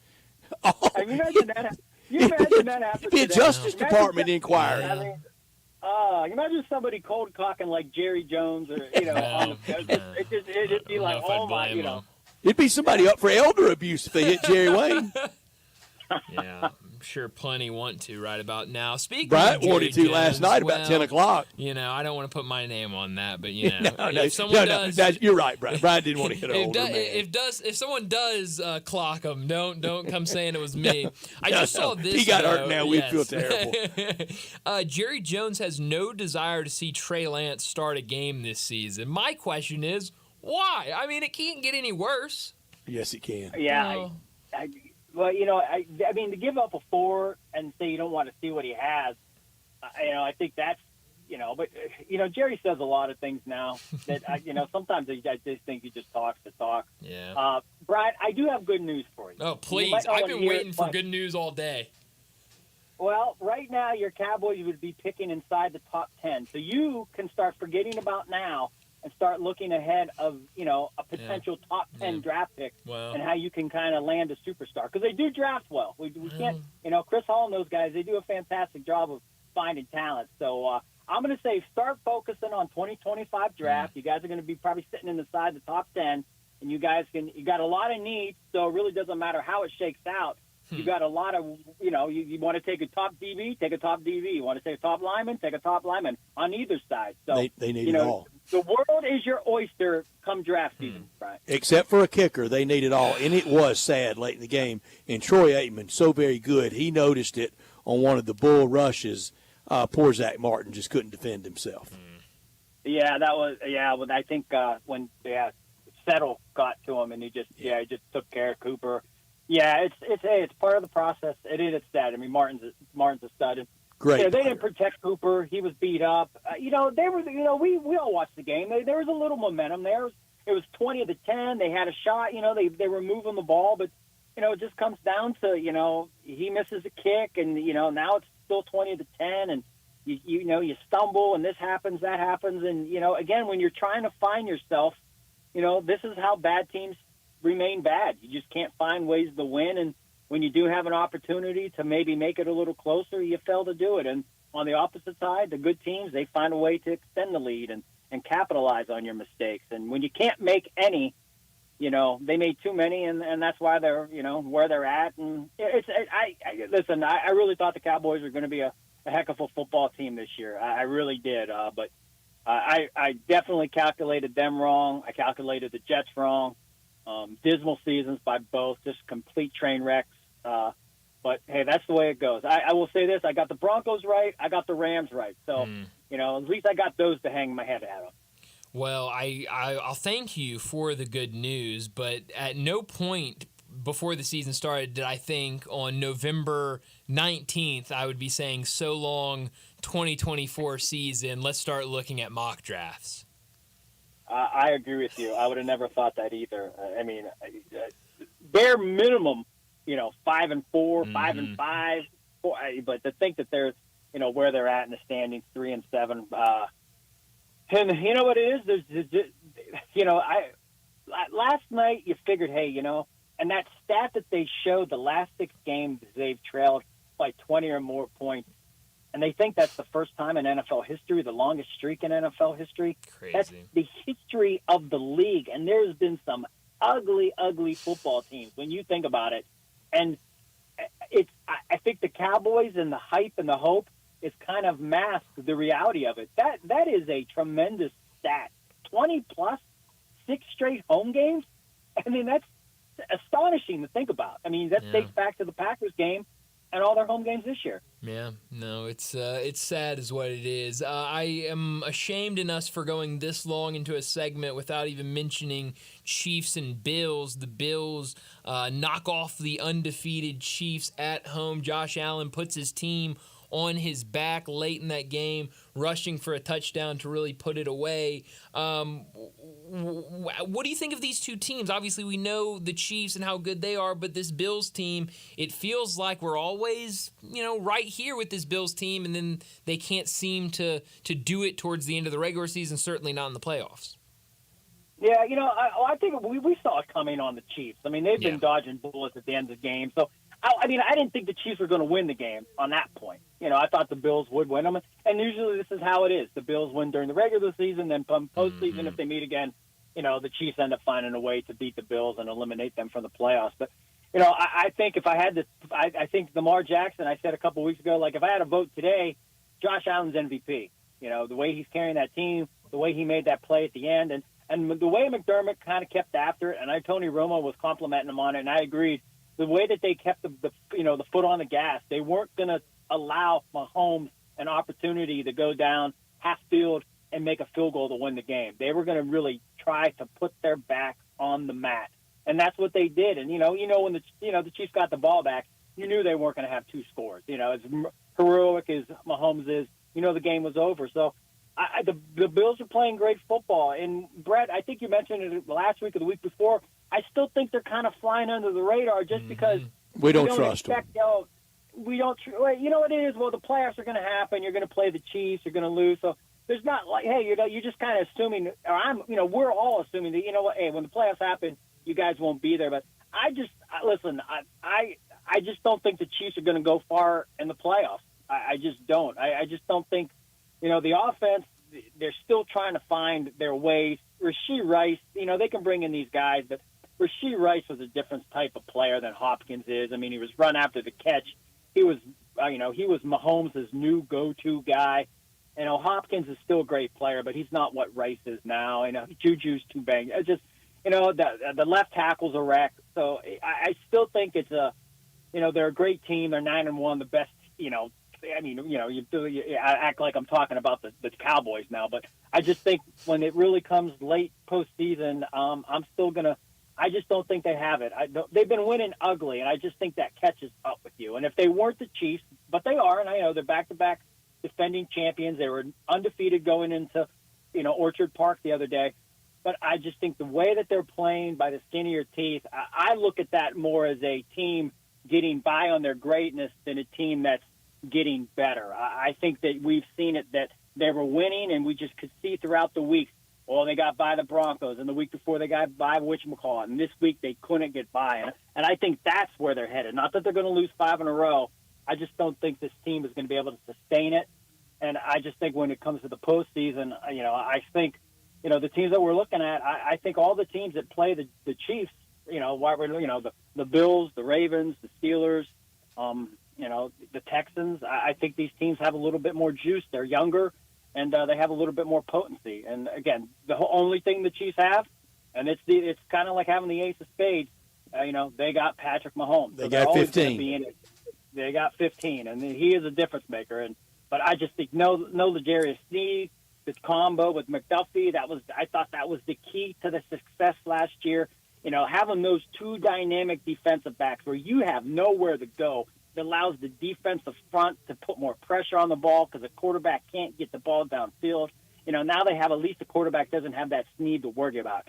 Spags is a great DC. We know it. And again, they're 9-1. If the playoffs happen today, they're sitting at home while everybody's trying to knock each other's heads off. So, I'm not writing them off. I don't think the three-peat, put it this way, I don't think the three-peat's in the cards. Are the Chiefs great? Yeah. Do I love them? Yep. Is Mahomes super duper?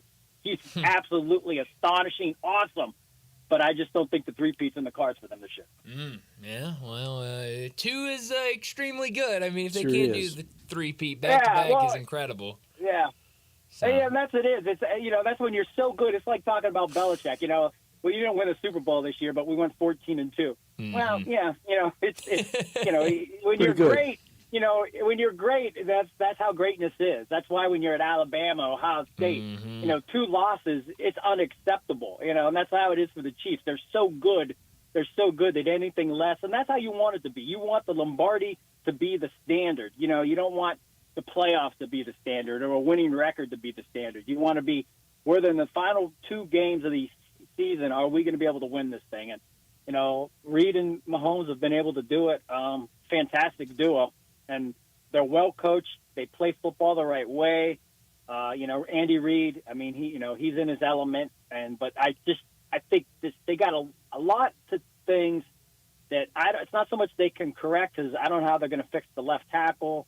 I don't know how you get another top-notch DB because they're not, and you're not going to place Rashee Rice. And I think those are 3 big keys that they had last year that they don't have this year, and I think they're pretty important keys. Yeah. Well, it should be another. And Buckner's gone. Buckner, Yeah. I mean, they have a new, they have a rookie kicker, so Buckner's automatic. So I even forgot to mention that. So now you're in this dogfight. You're battling with the Ravens, kicking field goals, and you got this kid. You're like, is he going to make it or not? You don't know. That's a really good point, Bo. As always, thanks so much for joining us, and we'll do it again next week. Be safe in Cleveland. Hey, I'm in the parking lot at Dick Stadium. I got to go scout for the Blue Bombers. Big powerhouse matchup, MAC football. The 2-8 Akron Zips against the 0-10 Golden Flames. Let's go. We're all Kent State tonight. Pull for Kent State. I love it. Have a great week, guys. Stay Thanks, safe. Bo. You got it, man. Bo Marchand out and about. What an animal. I love it. Tuesday night action. Man, can't ask for anything more. I mean, it's beautiful. Doing what he loves. Exactly. Oh, we know how much he loves getting out there to any type of football game. So I love it. And I believe he said he kind of cut out there. I believe he said he's doing some scouting for the Blue Bombers He at is, that game. for So CFL. that is awesome. They had their Grey Cup last. Did you over the watch weekend. any Sunday? I didn't. I'll be honest, I didn't know it was on. I forgot about it. And I love the CFL. I love watching CFL in the summer. Guess what the weather was like? Cold. I'll assume it was cold, but I think Toronto won it all. If I have that correct, DeMonte Coxey winning a Grey Cup, the former Memphis Tiger. So good for him. But before we get to a break, let me remind you our great 5 o'clock sponsors. It's Jaguar Land Rover Bluff City. Jaguar Bluff City has been a premier Jaguar dealership for the greater Memphis area since 1984. Their talented team, they're ready to help you find your next perfect vehicle at unbeatable rates. Swing by Jaguar Land Rover Bluff City today and check out the new 2025 models like the 2025 Range Rover Sport, the 2025 Range Rover Velar, or the 2025 Defender. Test drive the 2025 Range Rover Sport where luxury meets performance. It's a perfect mix of style, performance, and versatility with options ranging from 360 horsepower up to 635. It's also available as a plug-in hybrid electric vehicle with $7,500 federal tax credit when leased with approved credit. Take a look at the Range Rover Velar, powered by mild hybrid technology and enhanced with the latest well-being features and fully connected entertainment system. The Range Rover Velar is the ultimate luxury compact crossover. Purchase yours today and get special 4.4% for 72 months financing available with approved credit. And don't forget about the Defender, available in multiple models to fit your needs. The Defender is built for the modern explorer, and Jaguar Bluff City is offering special interest rates for 60 and 72 months on various models. Give them a call at 877-259-6169 or go online at jaguarbluffcity.com. But make sure you go out there, 6335 Wheel Cove, right there just off of Quince. Check out these beautiful vehicles, test drive them, a perfect time to get out there right before the holiday season, and check out those new 2025 vehicles. Well, let's go ahead and get to another break, and when we come back, we'll talk about what's trending. Be sure to follow us at Sports56 WHBQ on Twitter, Facebook, Instagram, and YouTube to watch live video of our shows. Stay up to date with station events and have chances to win prizes. Don't miss out on anything that's going on. Follow us at Sports56 WHBQ. Guns, guns, and more guns. Over 700 firearms in stock. Home defense guns, old guns, new guns, used guns, big guns, little guns. Every gun you can think of, Classic Arms has them. All brands like Glock, SIG, Colt, Ruger, Smith & Wesson, Browning, Beretta, Benelli, Remington, Winchester, and more. Guaranteed lowest prices in town. Only gun importer in the Mid-South. Free gun inspections and appraisals and free border sighting for the upcoming deer season. Shop online at ClassicArmsOfMemphis.com or visit Classic Arms at 1740 Germantown Parkway behind Quirky's Barbecue in Cordova. Fall is football at the Owner's Box Sports Bar and Grill in Lakeland, Town Square. Monday through Friday is happy hour from 3 to 6 with $1 off all draft meals, $5 off well drinks, $4.50 for house wine, and half off pretzel bites, mozzarella sticks, queso, corn dogs, and pickles. Monday through Friday night lights from 7 to closing. Dine in and buy 12 wings and get 5 regular wings for free. Come watch college football and every pro game on the weekends. All at the Owner's Box Sports Bar and Grill in Lakeland, Town Square. Highway 70, fall is football. If you need glass replaced, there's only one name you need to know. Binswanger Glass, the largest full-service glass company in the U.S. They've been an industry leader for over 145 years. For all your residential, commercial, or auto glass needs, Binswanger Glass is the name you need to know. 24-hour emergency service for all commercial customers, plus a nationwide warranty on all professionally installed glass. Visit Binswanger Glass in Midtown at 340 South Hollywood, across from the Liberty Bowl. Visit binswingerglass.com. Binswanger Glass.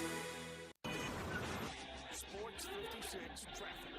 Good afternoon. Still on the scene of an accident that's going to be with us here for a while, so make note of that. Traffic's crawling over here on 240 westbound at Airways. Again, if you have to come over here on this side of town going westbound, expect these delays for a little bit longer from the looks of this crash. Going eastbound, yes, that's still heavy as you get on to Billmore's Parkway. As a matter of fact, it's really crowded on 385 right now. Going outbound, all that traffic headed back out towards Collierville. We've had a few wrecks out there a little bit earlier. Shop now and save during the holiday season. Where? Weimer's Jewelry, located 7525 Highway 64.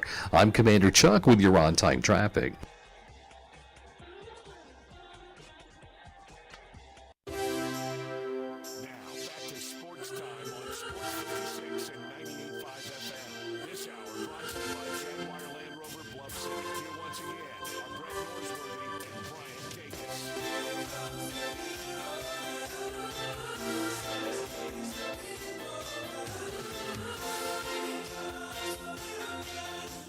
Welcome back into Sports Time. Bryant and Brett with you as we got about 30 minutes left in today's show. We got to talk about what's trending. Couple things I wanted to get to, but we're getting some reports, some tweets out from the Grizzlies, DeMichael Cole, Drew Hill, both beat writers, as Taylor Jenkins spoke with the media before tonight's game. This is the tweet from DeMichael Cole. Taylor Jenkins said Ja Morant's imaging turned out, quote, really good, end of quote, but he's still week to week. Same with Zach Edey.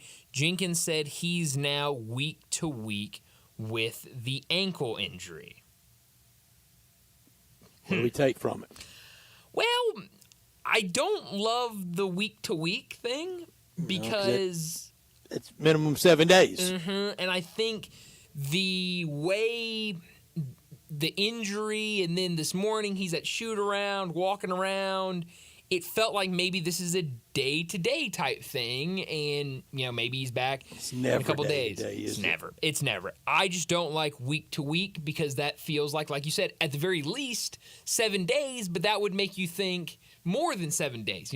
Probably a couple weeks, and I don't love that. But hopefully, good news on the Ja Morant front. I think we mentioned it when we were speaking with him yesterday, but Ja Morant active on Twitter saying, I think it was over the Sunday night maybe, saying that he was going to be back sooner than people expected. So hopefully that imaging was good, and he's back really soon, because that would definitely be super helpful to this team.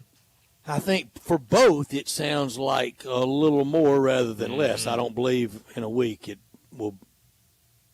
they will be back in. No. And that's the thing. The week-to-week thing scares me because I don't think it means a week. I think it means maybe a couple weeks. And we've learned this, haven't we? Well, and we're seeing it with Ja Morant now. We've seen it with other guys, but Ja Morant's week to week, and we're still kind of waiting on. Thank goodness for these home games. Oh, thank goodness! In this stretch that we talked about earlier, the fact that most of them are at home and they're against who they're against, you can get through this patch without those two guys, I think. Yeah, because you get into even early December, but into mid and late December, it encompasses Boston, Golden State, Oklahoma City, Phoenix. Yeah, I mean that's not easy at all. It's the NBA.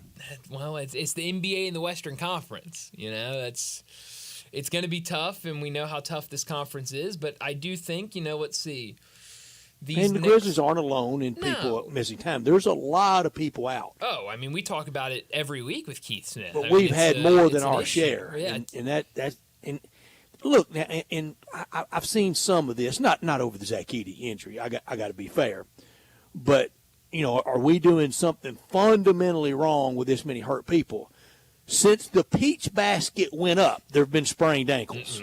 Yeah, sprained ankles all over the place. It just goes with the sport. So that's not anybody's, medical or that's no blame game there. No, I think. And with Ja, when you are up there suspended in the air, you're going to come down hard. I mean, I don't know how you can blame medical for that. No, it's just it's tough the way it's happened. But I think you're right. Every person that has played basketball, we're 2 weeks now without Ja, right? Happened on Wednesday night against the Lakers. Correct. Yes. Was that the game? That's the game. Yeah, it was that home game against the Lakers late in the game. I was there. Then you were there, and we have not seen him since then. But I think if you get through this patch and maybe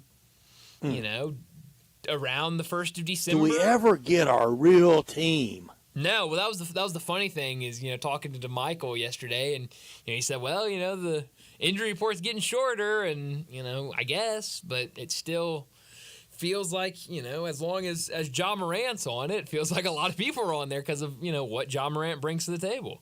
Yeah, and I don't think it's time to freak. I don't think it's time to lambast the front office, but dang. It's just aggravating. It's like those losses. Yeah, and those losses are because of this, because the absence of your key players. Yeah, it's just it's frustrating, but it's not frustrating at anybody particularly. It's just frustrating to kind of have this. That makes it more frustrating that we can't play the blame game. That you can't point at one person or one thing and say. Can't even blame the Cowboys for this. No, you can blame the Cowboys on a lot of things, but unfortunately, this one you cannot. Speaking of the NBA, we talked about it a little bit earlier, but 76ers and Tyrese Maxey, I do love the, kind of younger guy stepping up and being the leader, but when your star is the guy that's being called out for this, I don't love that part. Shoe fits, wear it. I love it from Maxey. Yeah, no, I do like it a lot because I think we've seen over really the last 2 years him every year just getting better and better, and then for him to kind of take this role and say, look, man, we're trying to do something, and you're hurting us by being late to everything. You got to be better. I like that. You're making $85 million. Yeah, you're getting paid a ton. You should be the one on time. Next step for Tyrese Maxey after this public protest, go to the front office, get me out of here. If you can't get him in control, get me out of here. Yeah, and there's every team in the league would like to have him Jump on their at it. squad. Yeah, I mean, he's a very talented player. You know he'll end up in the West.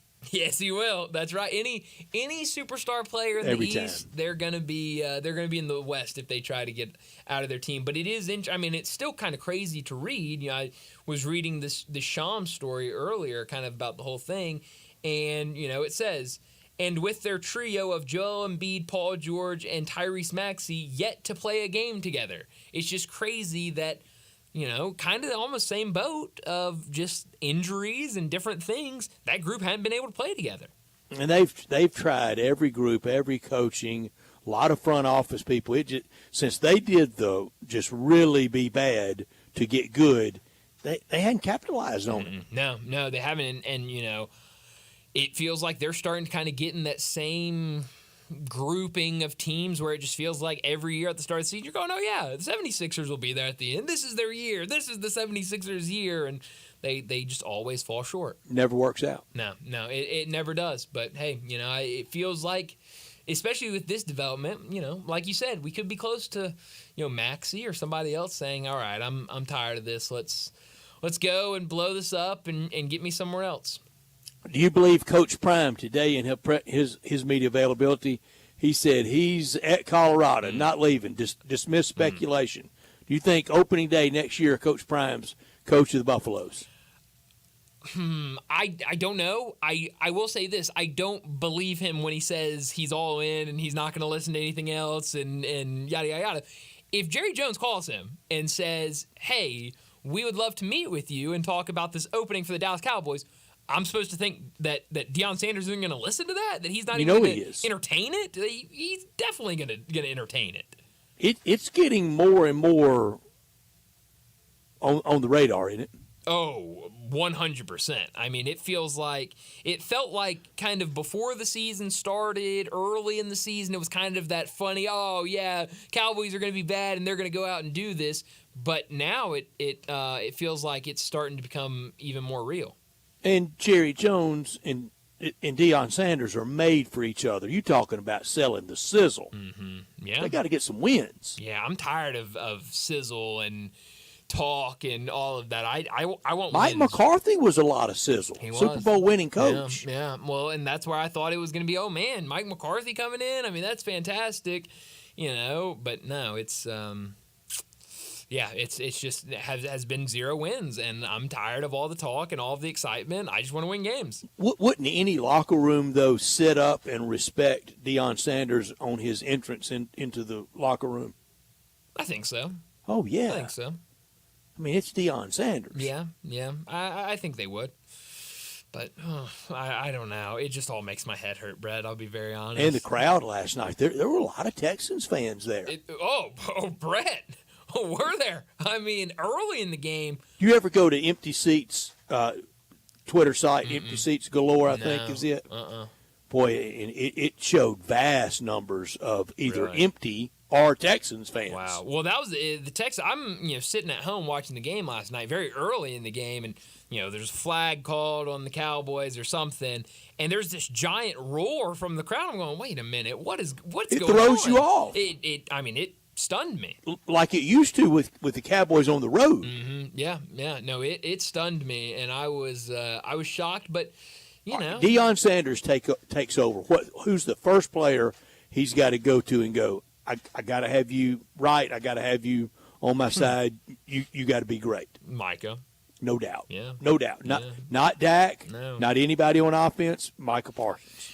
Yeah, it's I think easily Micah. I mean, you look at the talent there, and also just being a defensive player, and I think. And then maybe tough coaching of Dak. Yeah, well, yeah, and then, but I mean, if you bring in Deion, the whole Pandora's box is going to open. Of do you bring in Shador? Do you try to go get Shador? What does that mean for Dak? I mean, can you? I mean, yeah, it's crazy. I mean, I heard, I forgot where I heard it. I heard somebody today saying if you're the Cowboys, you do everything in your power to go get Shador in the draft and just say forget Dak. And Michael Irvin.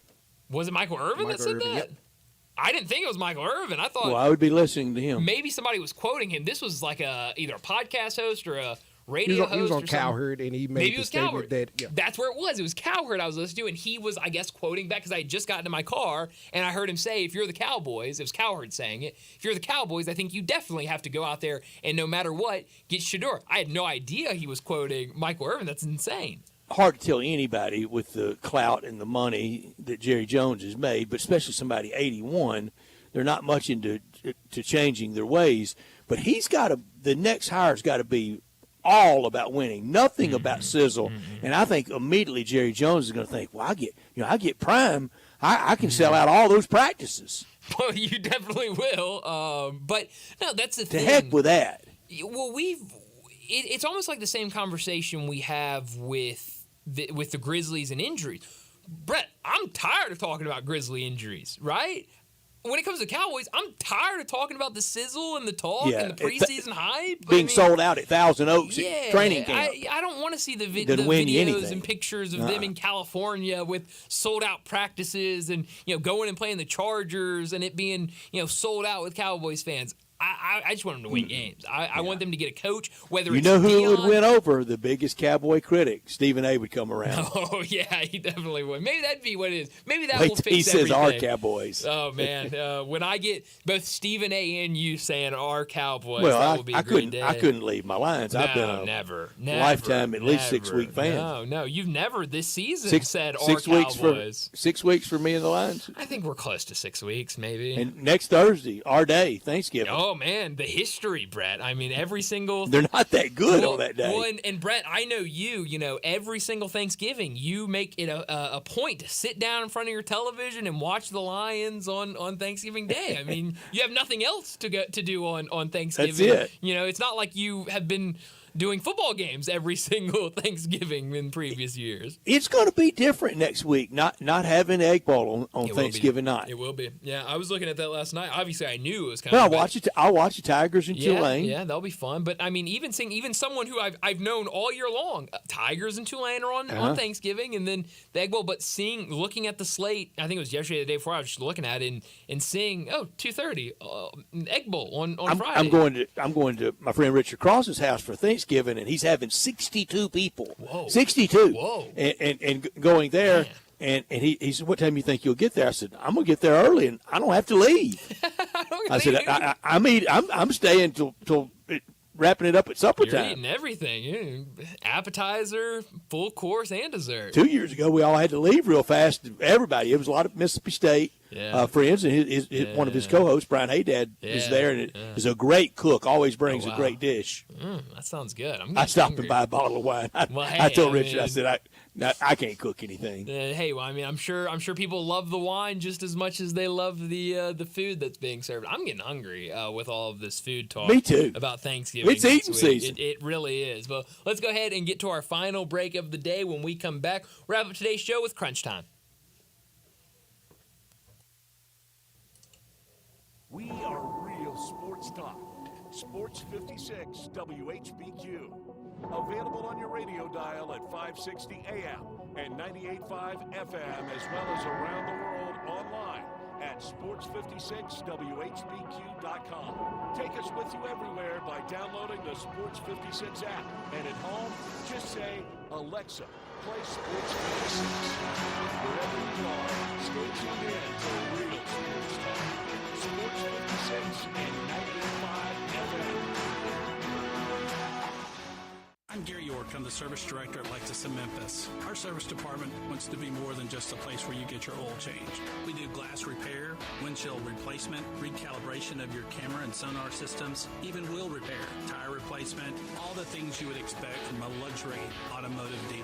Please check out our website. You can schedule your appointment, check out our specials, hours of operation, or if you'd like to do it in person, please reach out to one of our associates at 901-271-5199.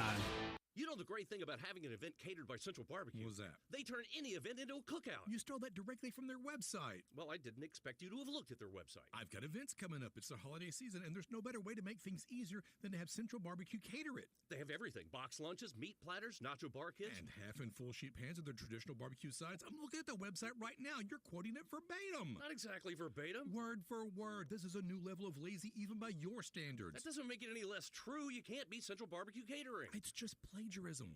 What a great time of year. Football, basketball, baseball, golf, and home sales. Home sales? This is Sheldon Rosengarten with Mark's Ben Swarf Realtors. And why did I throw in home sales at this time of year? Because I have sold homes on the day before Thanksgiving, Christmas Eve, and New Year's Day. Whether it's someone transferring in through a relocation network or someone just starting their home search, homes sell all year long, just like my golf game being bad all year long. I may be called Mr. Three-Putt, but at least I'm consistent. If you or someone you know is thinking of selling, make sure and talk to 2 to 3 real estate brokers, but make sure I'm one of them. Find out how my highly successful strategic marketing program can get the winning score you need. Call me and find out why people often say when you want the job done, oh, Shell done. 483-0546 or MemphisRelocate.com. Go for that goal and call me. Shell Dunn at 483-0546 or MemphisRelocate.com. In Jason's Deli, when you're dining in or picking up curbside, you can expect wholesome food and no surprises. Just delicious sandwiches, crisp salads, and quick quality meals made with the freshest ingredients and no artificial trans fats, MSG, high fructose corn syrup, or artificial colors and dyes. Around here, a lot of thought goes into what we put into our food and what we take out of it. Because you're not just taking the bite, you're getting a taste of who we are. New items are constantly being created to expand our menu for all tastes and special diets, vegan and gluten-free options available, convenience, and on-time delivery you can count on. It's just a click away at jasonsdeli.com. So whether you need to feed 5 people or 5,000, the team at Jason's Deli, they have the credentials and the commitment to keep you satisfied. Freshness is nearby at Jason's Deli, locations at Ridgeway and Park Place Center, Whopper Highland, Germantown Road in Cordova, and Goodman Road in Highland Ranch. Jason's Deli is wholesome food and no surprises. Now back to Sportstime on Sports 56 and 105 FM. This hour brought to you by Jaguar Land Rover. Once again,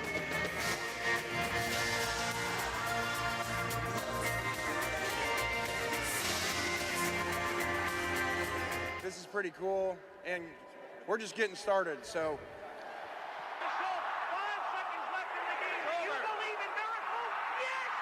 Spanning the globe. Go crazy, folks! Go crazy! This is for all the biggest crunch time. You are looking live. In your life have you seen anything like that? Goodbye! Hello, Haskins. It's obviously crunch time. Hammer, nail, coffin. This baby is over. Well, Brett, what I learned today is Juan Soto was set to meet with the Dodgers today as the Juan Soto sweepstakes is off and running. Now, I don't know if the Dodgers are really in contention to Where get do they him. play? Oh, they could use an outfielder. I mean, he would. I think you'd stick him in the outfield and be fine with him. But you know, that's a lot of money to be paying after you just spent a ton of money and deferred a lot of it. You know, it'd be mad. That's why I'm saying I don't really know if they're in the running. But if you're the Dodgers and they say, hey, we can get Juan Soto in here, what are you supposed to say? No, we don't want to meet with Juan Soto. I mean, I think it's a good play for them to at least bring him in. But right now, his list of meetings also include, in addition to the Dodgers, obviously the Yankees, he's met with them, the Red Sox, the Blue Jays, and the Mets. It really sounds like the two front runners right now. No Cardinals? No, it doesn't sound like Cardinals are in there, unfortunately. I think we missed that ship when they didn't trade for him a couple years ago. Wouldn't give up Dylan Carlson. Right, went to Dylan Carlson's locker and said, hey, man, you're our guy. You're our guy. We're not giving up on you, so I guess that didn't work out for the Cardinals, but not much has in the past couple of years. But it feels like right now, Yankees and Mets are the two front runners for Juan Soto. Remember last week when I said 7 of the top 25 team would lose? Well, 6 did. I missed it by 1. I'll go 7 more this week. Way back, the top story of the day, I said 2 out of 4 upsets in the SEC among these 2 loss teams. Just wait and see. We could get a 3-loss team really back in the mix. It's not likely, but they could be. 2 weeks left, a lot to be decided.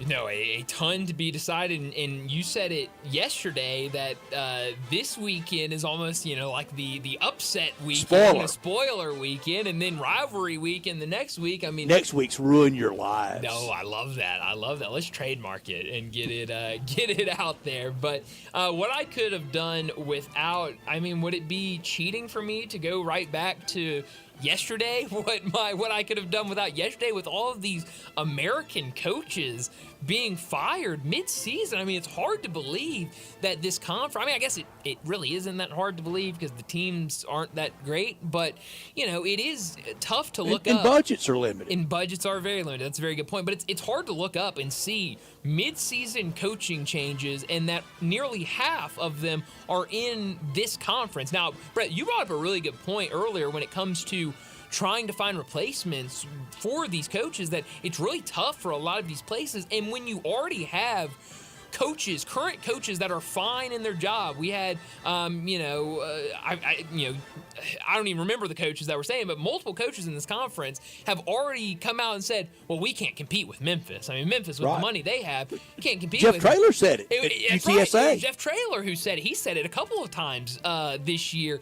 But you already know you're starting with a budget that can't compare with another team in your conference. It's going to be hard, I think, for a lot of these places to replace these head coaches and really be able to go out there and be super competitive with the transfer portal, and how easy it is for a lot of these guys on these rosters to say, well, head coach is gone. I don't want to have to get to know a new coach. I'm just going to enter the transfer portal and go somewhere else. It's going to be really, really hard for these teams, I fear.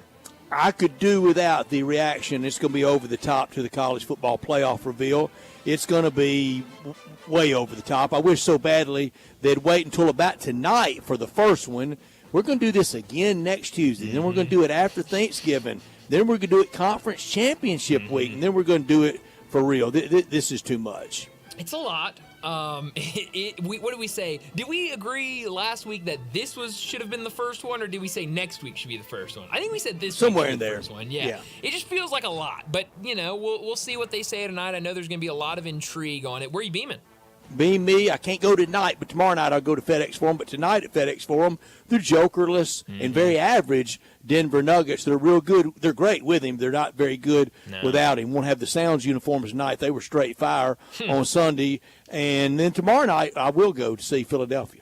Yeah, beam me tonight. I've mentioned it a couple of times. Cleveland Cavaliers at the Boston Celtics. Number 1 offenses versus number 2 offense. Defending champs versus undefeated. Cleveland shooting best percentage for 3. Celtics, they lost their first cup game. That should be a really good one on TNT. Go Kent State tonight in Maction. That's right, absolutely. 3 games on Maction tonight, and unlike last week, they're not all starting at the same time, so you can space it out a little bit. But that's all the time we have. Enjoy your night. We'll talk to you again tomorrow afternoon.